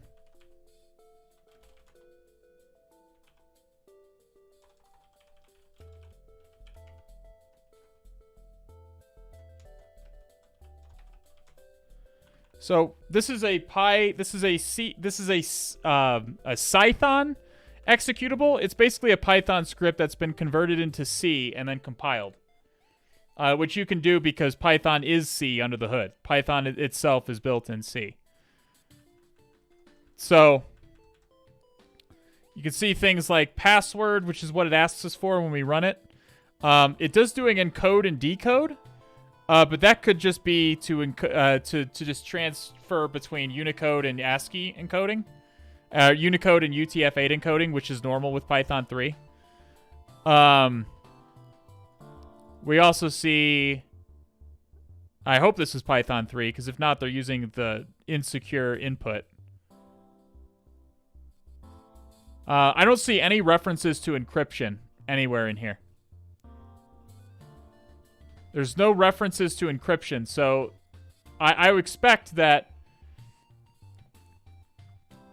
we can just right-click on this and follow TCP stream. Oh, here we go. So yeah, there's just no encryption or anything. Why would you need encryption?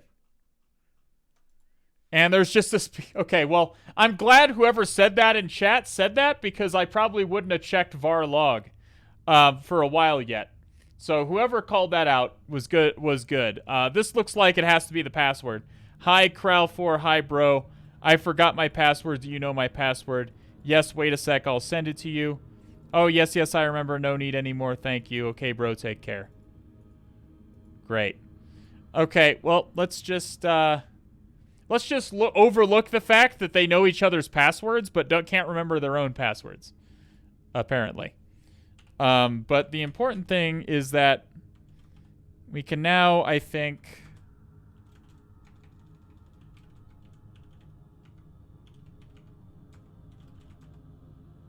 We can execute chat with Kral4. We can put in the password here.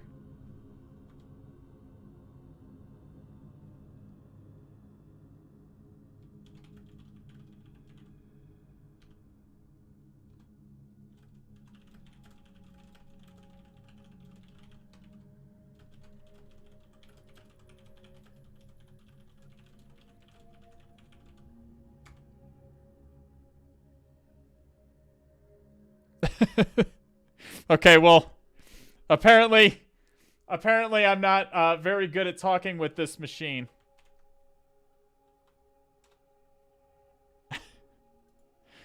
Let's see.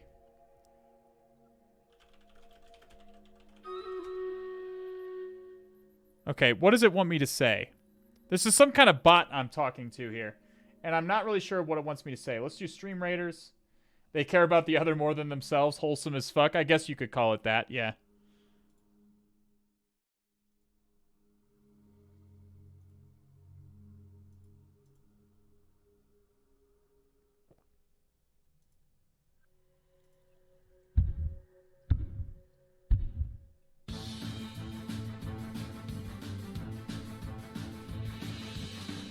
Say the same thing that HackMe's said? Well, that's a good point. We could just do that.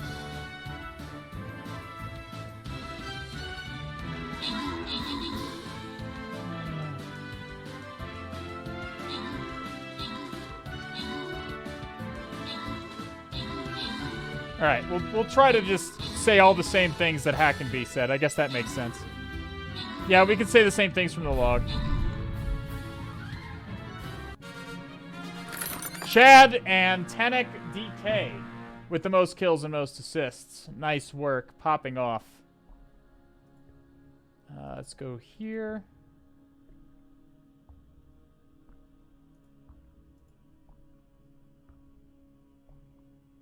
Alrighty.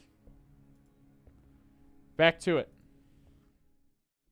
Alright, so the first thing he says is hi, Kral4. So let's try to do that. Okay, he doesn't like that. It's looking for a specific thing that it wants us to say. Maybe hi, bro. Fuck.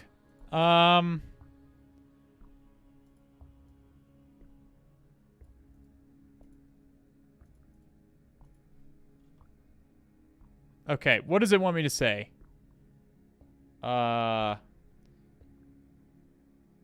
What's up? Maybe? How are you? No. K-Tal! What do you want me to say? Say you lost your uraniums in a rug pull.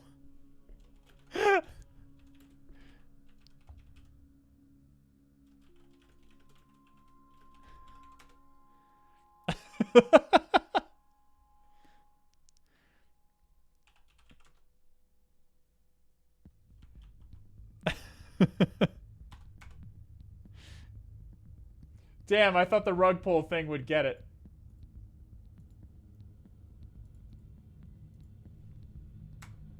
Okay, maybe we just have to start from the beginning here.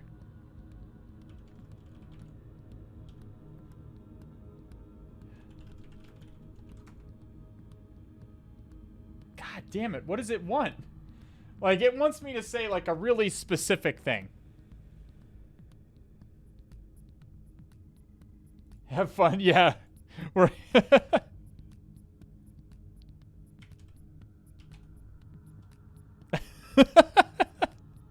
Have fun staying poor.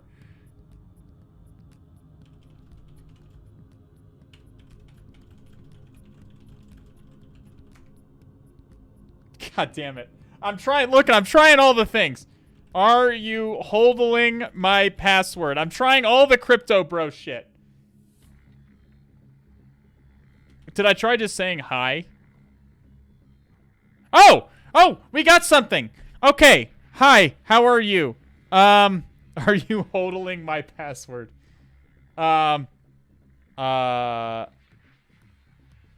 Good?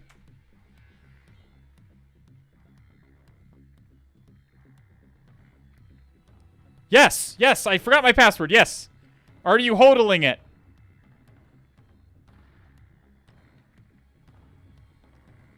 I think we finally cracked the code. Did we crack the code? Oh, come on. How is it broken now? Okay. If the password's Hunter 2, I'm gonna be upset. Okay, hi, HackMe's. Hi. How are you? Good. Just don't put anything. I don't know why it takes fucking so long. It must be doing a sleep command. Yes.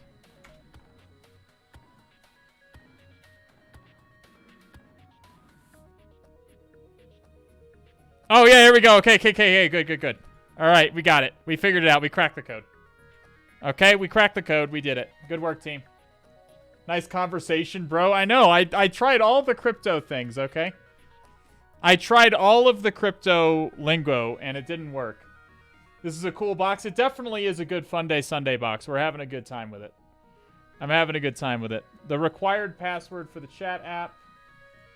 We're making progress now, okay? Submit. Password of HackMe's is my secret password. And it lets me riff about crypto too, so I'm happy about that. Sudo tac L. It did say sudo is admin successful, so we'll see. Okay, so we can just this is why they're just sharing passwords, because they can just I can just execute commands as cral4. Excuse me, cral4.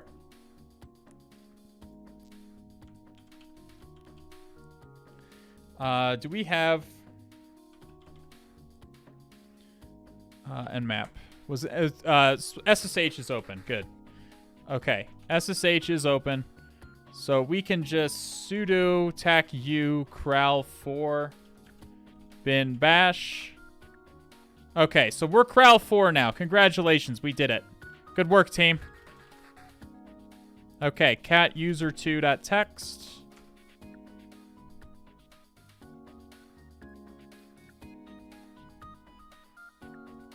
And we got a color shell because we're in bat. No, we got a color shell because I set the terminal to it. So whenever we change it, it'll reset the terminal.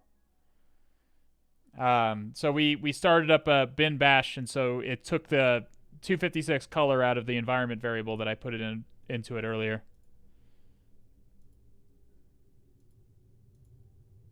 It's a blockchain thing? I mean, blockchain is about as secure as this, yes. Their passwords are stored on the blockchain, so they're by definition world readable. Okay, so the next flag is web.txt, and we did see this bin dd. This bin dd is SUID as the web user. So we can write.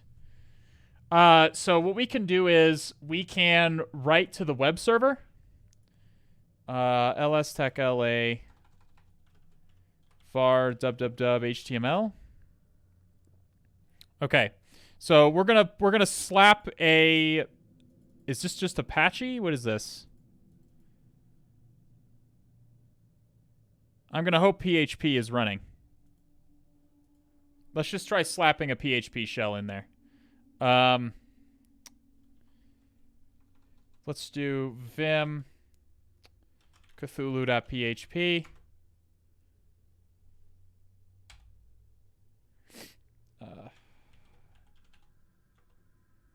Echo Cthulhu fhtagn. Okay, system. $_request. Fhtagn. And close PHP tags. Okay. All right. So what did GTFO bin say? So we're going to do this. L file equals var www cthulhu.php. Oh, var www.html. Okay. Echo. We'll just do cat cthulhu.php, and then we'll pipe that into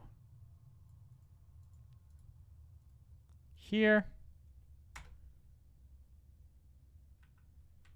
Oh, it's got to be bin dd.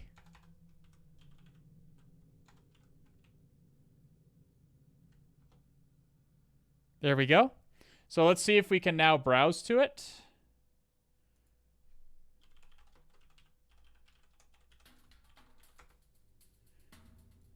Let's do Cthulhu.php. And it is here. The page does exist. The page does exist.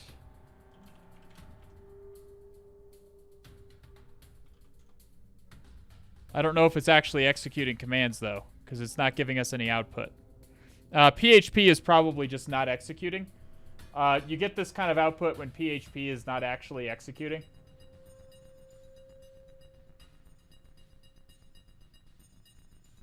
What are you doing? What are you doing, you goofball?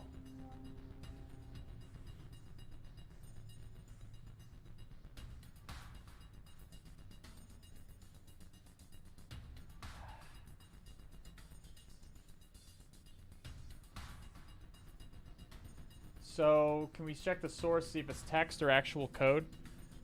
View page source. Yeah, so it's not showing the it's not executing PHP. So that's not going to work for us.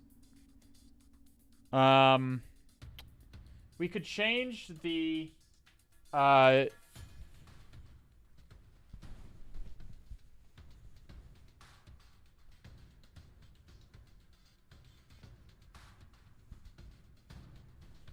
could we just overwrite index.php with flag.txt? Yes.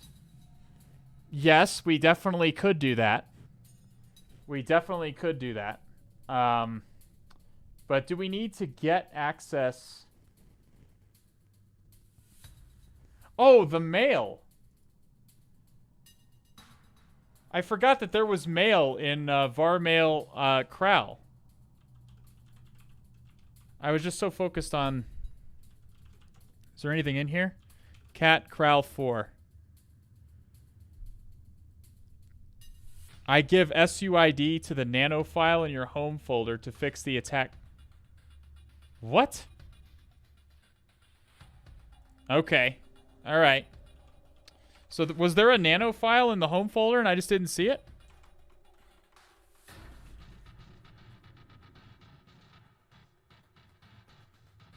I don't see nano here.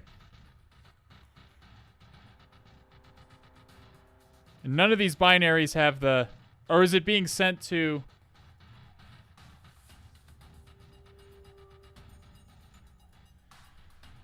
Who is it from? It's from root@uranium.tryhackme to cral4@uranium.tryhackme.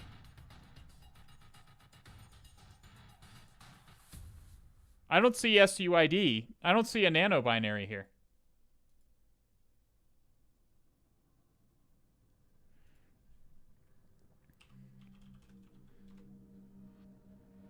We don't know his password, unfortunately.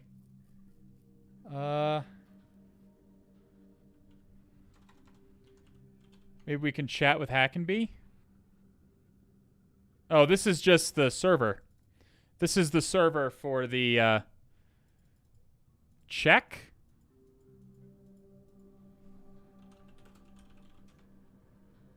False. That could be like a cron job thing. There is a Vim info file.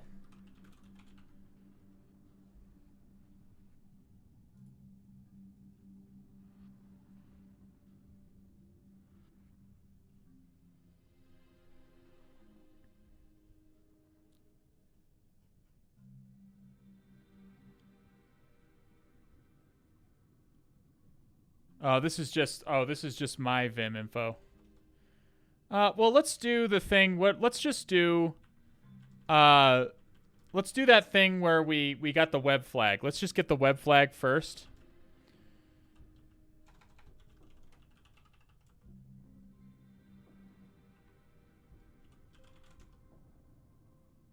Okay, so we can.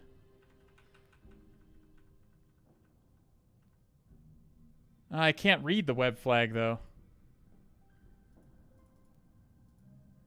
Can an in file be specified with DD? Linux DD command. Is there an input file?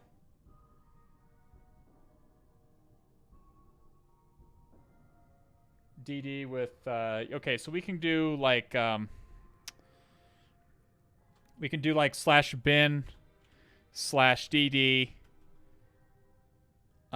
if. Yeah, if equals var www html web flag.txt and then out file equals std out.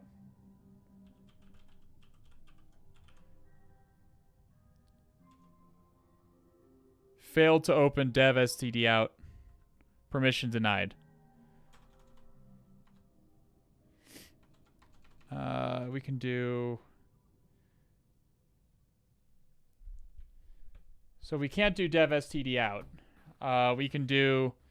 Oh, index.html. HTML index.html. Okay. So now we should be able to, I think we overwrote this page. No, we didn't, but if we view the page source,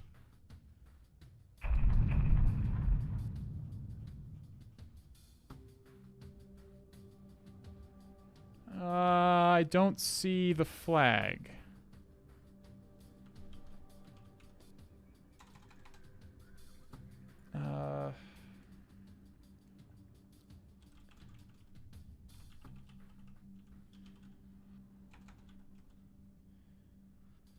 No, so this isn't the index. We're not looking at the right index.html.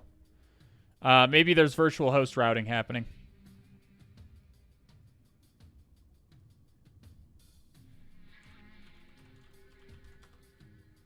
Oh, there we go. I guess, yeah, here's the web flag, though. So there that is. It looks like there's virtual host routing happening. But we did get there. This is a cool box. I like the uniqueness of this box. So now we just have to get to root.txt.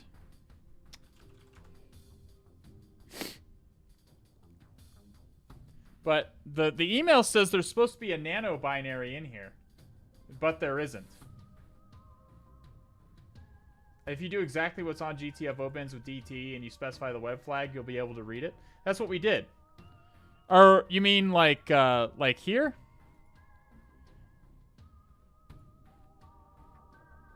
This lets us write to a file, not read a file.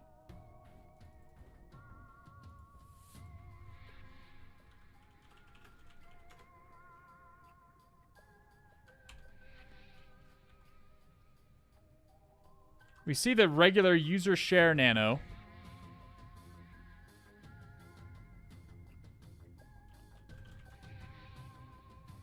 I'm not seeing any nano, though. What are you doing back there?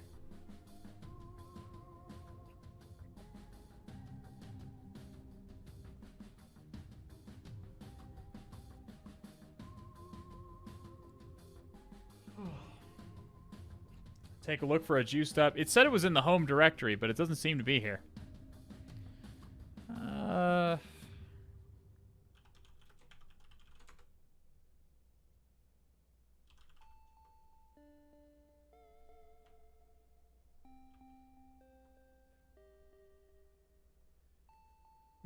We could run linpeas again. Let me look at var mail again. Less Krell 4.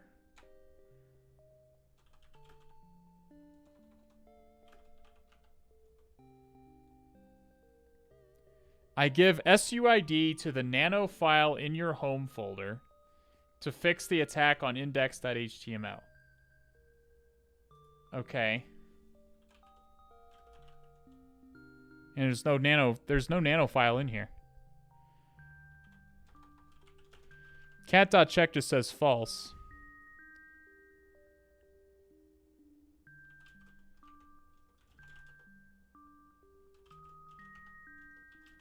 Maybe it's in here? Oh, here we go. Nano. But this is just nothing. Did you check the Crowd4 spool folder? I can do that one too. No, it's var mail, I think. Var spool mail.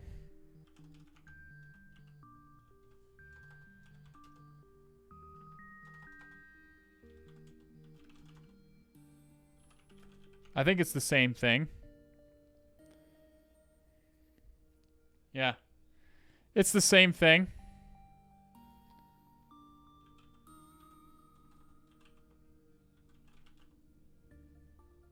I don't know what to say. There doesn't seem to be a special nano file in here.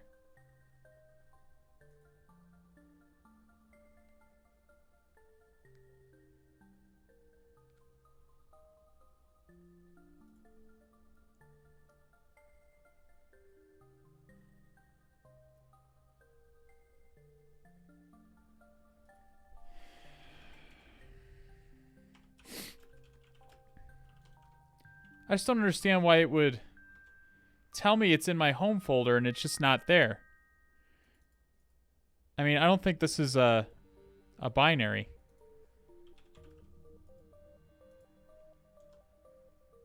Yeah, it's a directory and there's nothing in it.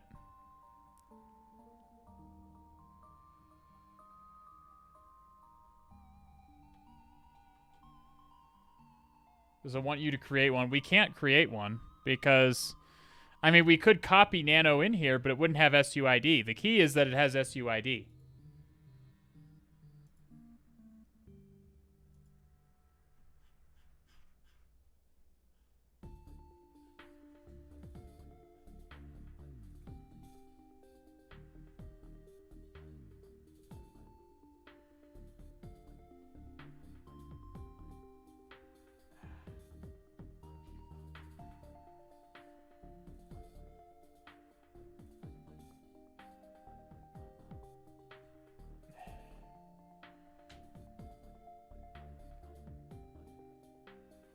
I'm off to bed. Hey, thanks for being here, Agra.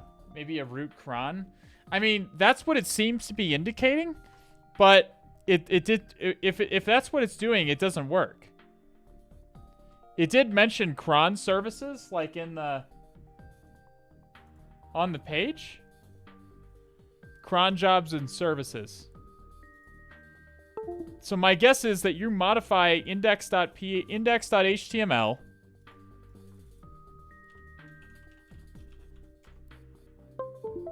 Yeah, you're modifying index.html, and then you're supposed to get.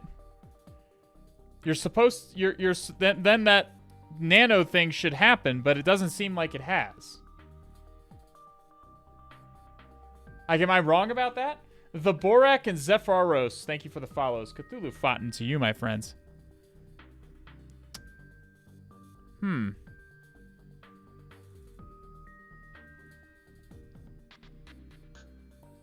Box time?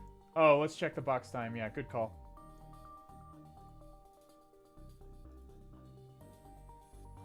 Okay. It's the file size? Why does that matter? File. Bin nano.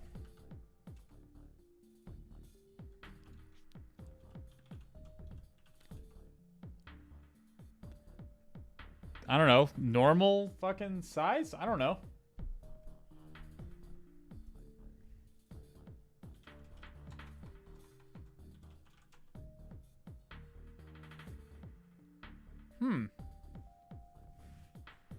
Well, let's see. Let's do Stream Raiders really quick.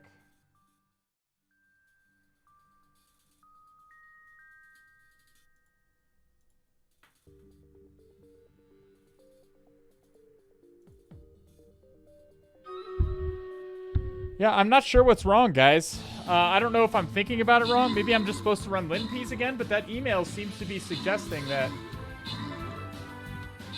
there should be a fucking file in there. Yeah, we searched for binaries with SUID.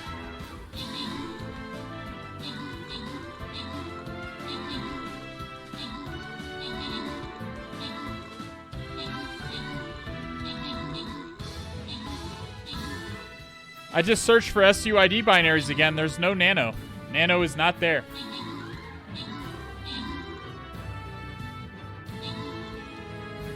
Do we know what index.html contained before we overwrote it? No, we couldn't read it. Or I guess we could have.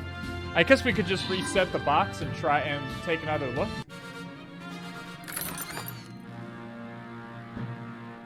We could just SSH in. Let's just reset the box and see if there's any issue there.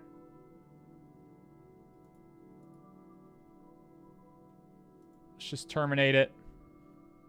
And then we'll start it back up again.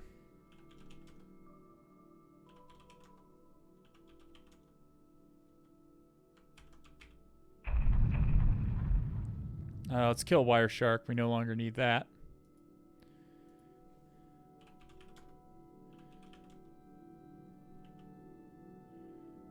Okay.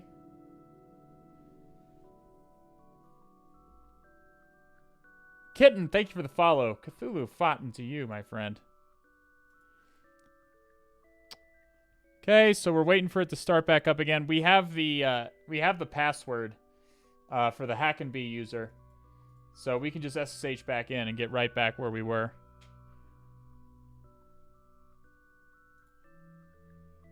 Fit deck while we wait? Are we, oh yeah, we did get a fit deck. Let's do a fit deck.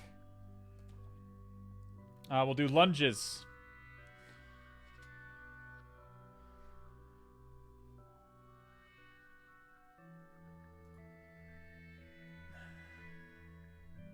We can leave it at that. I can bend it down a little bit more.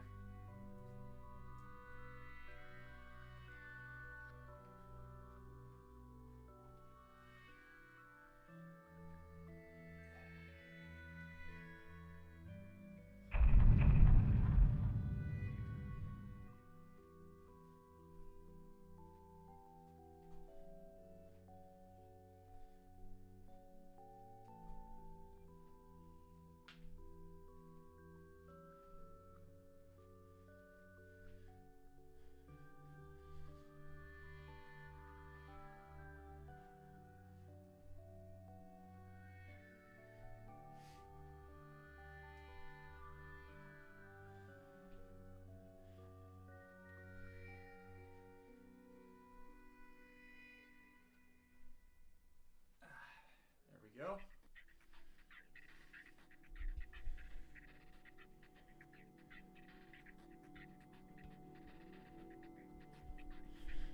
All right, Rodrigo, thank you for the follow. All righty.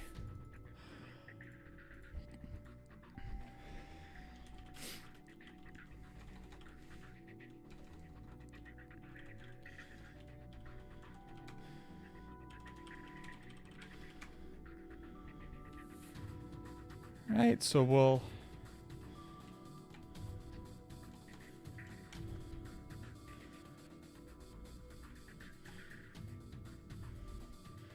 reset the IP address.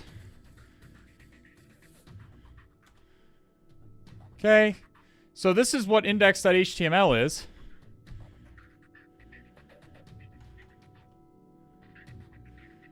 It's the same page. I think it was still showing. It didn't show the difference here before because of caching. It was probably cached. But that's index.html.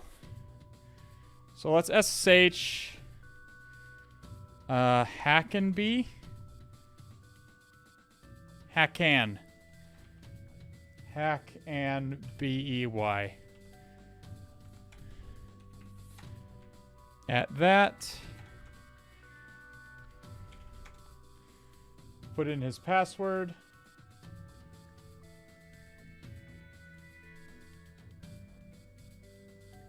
Okay. Sudo techu cral4 bin bash. We'll put in his password again. Okay, so we're cral4 now.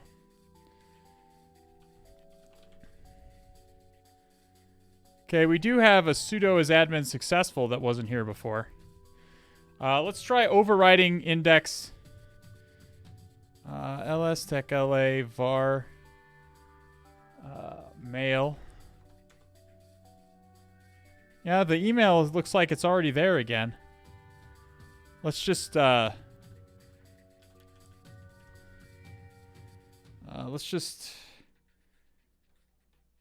file equals var www html index.html, and we'll do echo you've been hacked crypto bros gimme dem apes.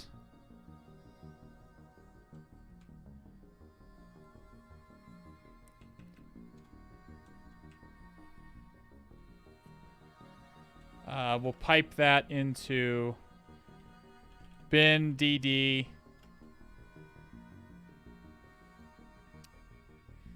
out file is var is L file.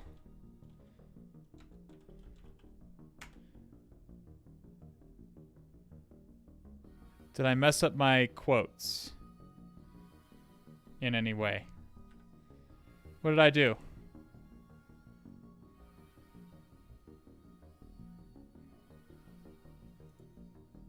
Your quotes are messed up. Oh, there's a single quote. We'll just you've been hacked.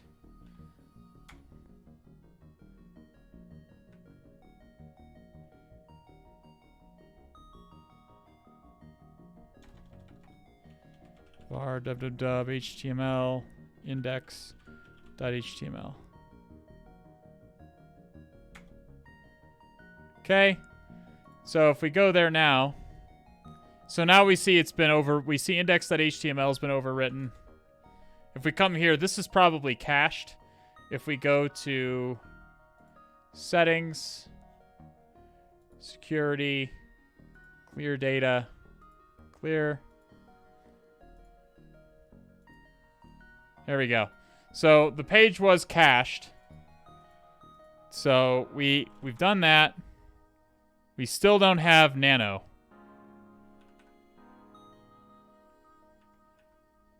I don't know.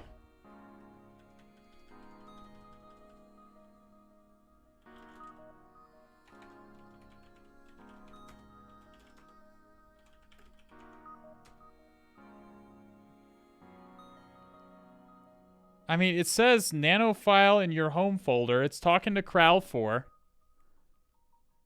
I don't get it.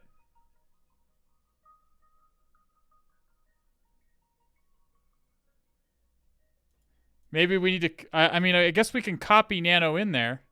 You have mail in var mail HackMe's.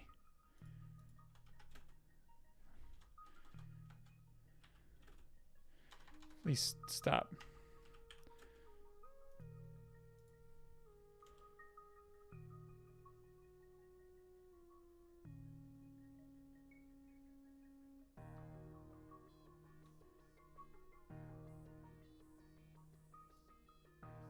What is happening here?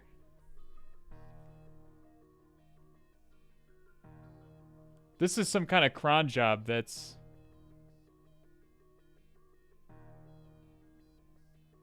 Huh.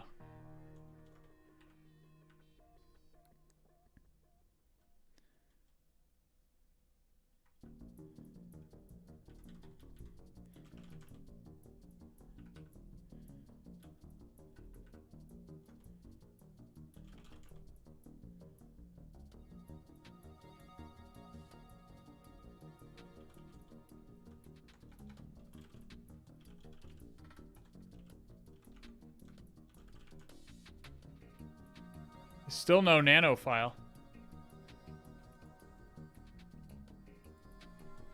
Copy bin nano here. Well, there's nano.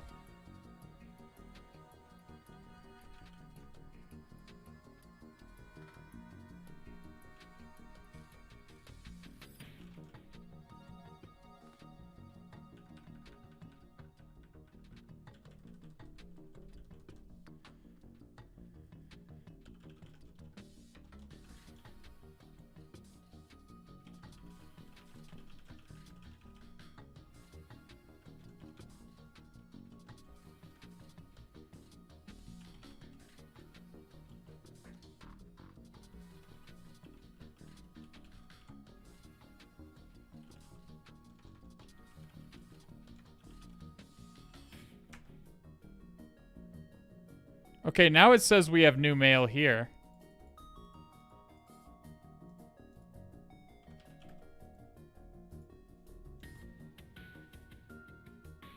Oh, so it's... I think our index page has been hacked again. You know how to fix it. Okay, there it is. So maybe we had to copy nano in there?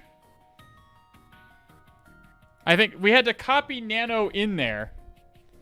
But, and then do the thing? Okay. All right. Well, now we can just nano and we can... we can go /root.ssh ID or authorized keys. Okay. Path /root.ssh is not accessible. So it looks like there isn't a folder. Root does not have an SSH folder.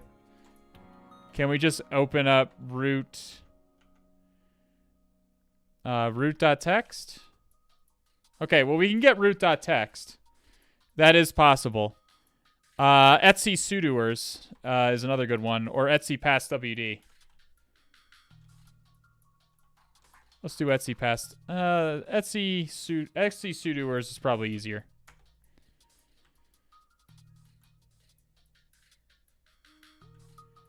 And we can just go...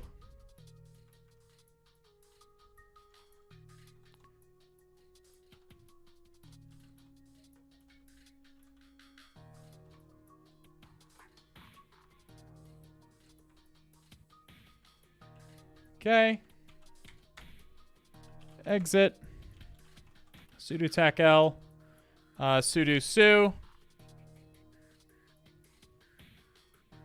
The hell? I just... Am I doing this wrong?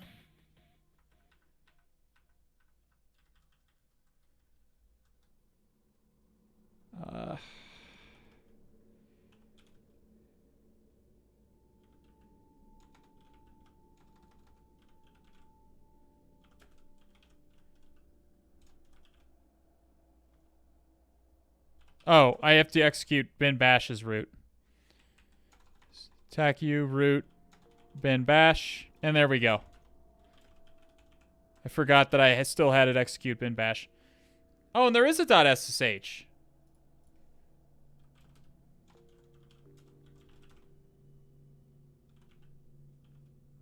It said it wasn't accessible, but it's there. Huh. Well, there's root.txt. Okay, a little bit wonky there at the end, but it was a very interesting box. Very unique. Very unique, interesting box there.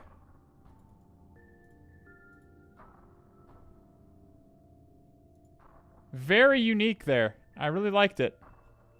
Does anybody have any questions about that machine? Anybody have any questions about that machine? Hackerman. I'm Root. I am Groot. Yeah, there you go. I did the noise. I did the noise, kids. Alrighty, Rodrigo and Babuka TV. Thank you for the follows. What is a machine? That's what we just hacked. We just this is a Linux machine that's been set up specifically so that you can hack into it. Can you go over the box? I wasn't here for half the box. Okay, yeah, sure. So the box was very unique. We had to fish our way in. So they gave us this Twitter account. We go over here and he says he'll open files that say application, that are called applications. So we sent him an email with an MSF, just an MSF Venom executable. And we got code execution that way. Then we bopped around for a while. We couldn't really figure out what to do. But there was in var log, there was a PCAP file with some kind of in-house chat software. What are you doing, step bro? Particula DU. First of all, how do you even fucking pronounce that? I'm trying to explain the box. God. I'm trying to explain the box. Be nice. Particula de DU. However you pronounce that. Anyway. We were able to see a packet capture of the chat client in use. And we got the password for the chat client, and then we used it to talk to the Kral4, the Kral4 user, which is really just a bot, obviously, and give us the password to our account because we just said we forgot it again. And from there, we were able to pivot to the Kral4 user. And then we were able to use an SUID binary, which we knew existed from LinPs, to deface the website. And then when the website was defaced, Root was supposed to send us an email saying that and setting nano in our directory with an SUID binary, with an SUID bit set, so that we could edit the index.html. But we just used it to edit Etsy sudoers. That's basically what it was. So this HTML check.py is probably what's happening here. Kral4 nano. Hashlib nd5.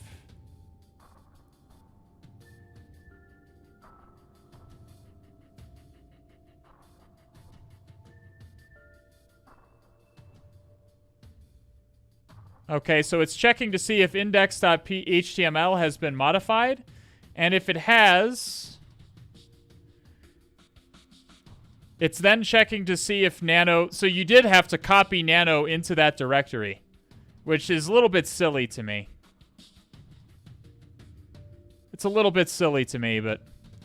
And then it sends uses send email, I guess, to send an email to Kral4@uranium.tryhackme.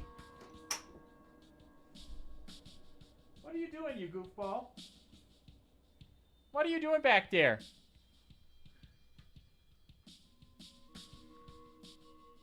Can you see her? Oh, the mic is in the way. There you go. She's just knocking stuff off the table back there, like she owns it. Do you own all the stuff on that table? You just gonna knock it off? She's such a weirdo. So yeah, then you had to move nano into that directory, and then if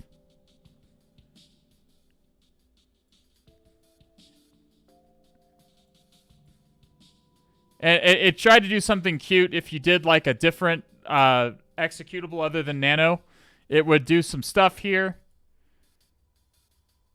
and then it would shut down.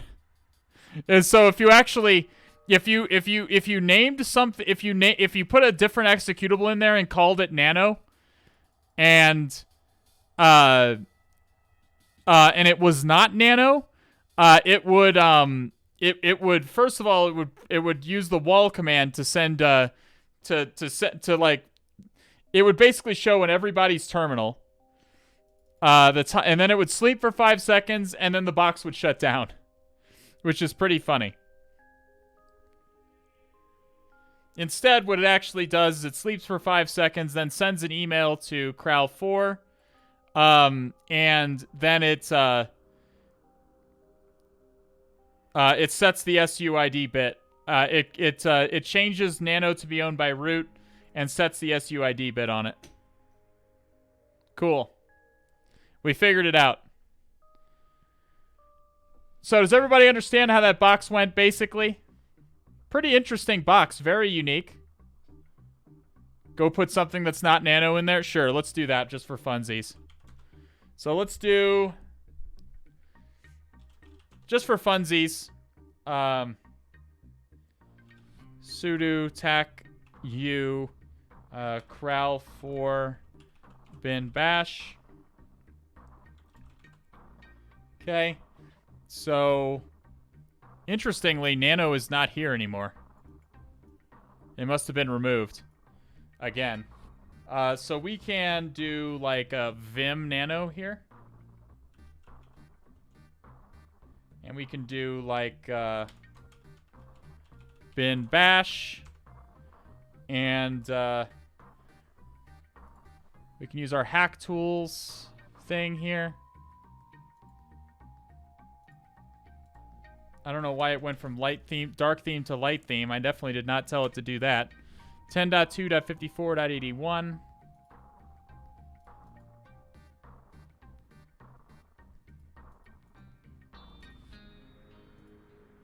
Uh, 8445. Come back over here. Okay.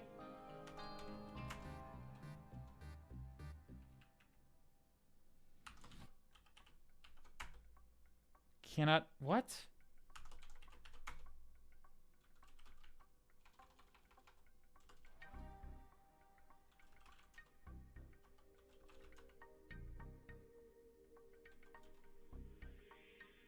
Why isn't it letting me write?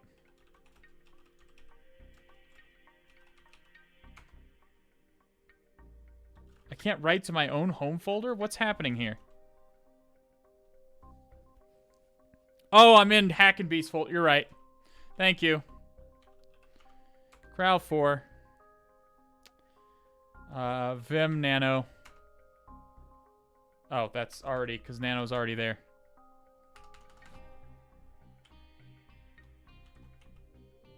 What is happening?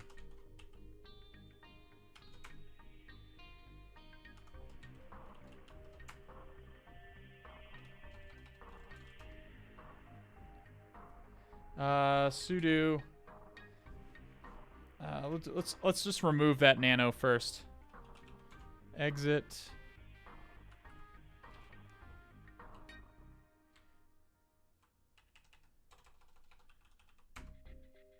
Okay. RM Nano. Exit.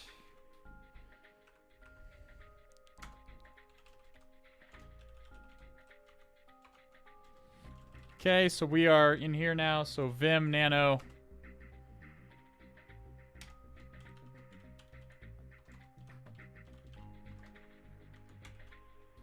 Okay. Chmod plus X Nano. Okay, so we have a malicious Nano in here.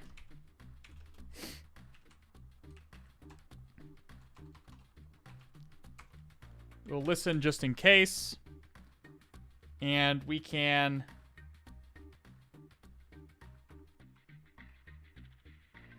we can do the DD thing. Echo changing this again.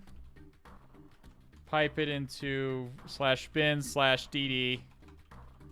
Out file equals var www html index.html.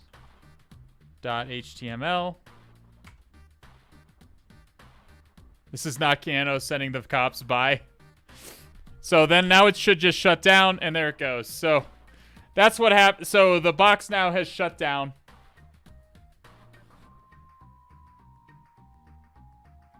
Would you do a box after this one? No, I'm done for today for doing the boxes. I need to eat something. I haven't eaten today. But that's pretty funny if you try to do something wise with the nano. You didn't really need to because nano is bad enough if it's SUID. That you can escalate, but it's pretty funny that they put a little bit of spice in there. FBI, open up! Oh, they're after me. They sent the... He actually did send the cops.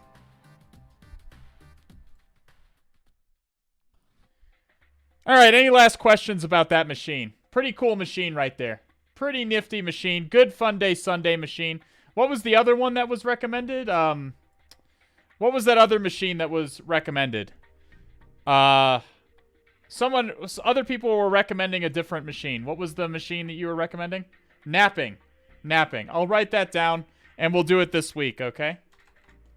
If I can't get it in on Newbie Tuesday, then we'll do it on Cthulhu Thursday. From the same dude? Okay, we'll get it in. We'll get it in on either. We'll get it in maybe on Cthulhu Thursday. That sounds good to you guys. Any last questions about this machine, guys, or anything that we covered today? Let's start looking for someone to raid. It's usually slim pickings on this particular day.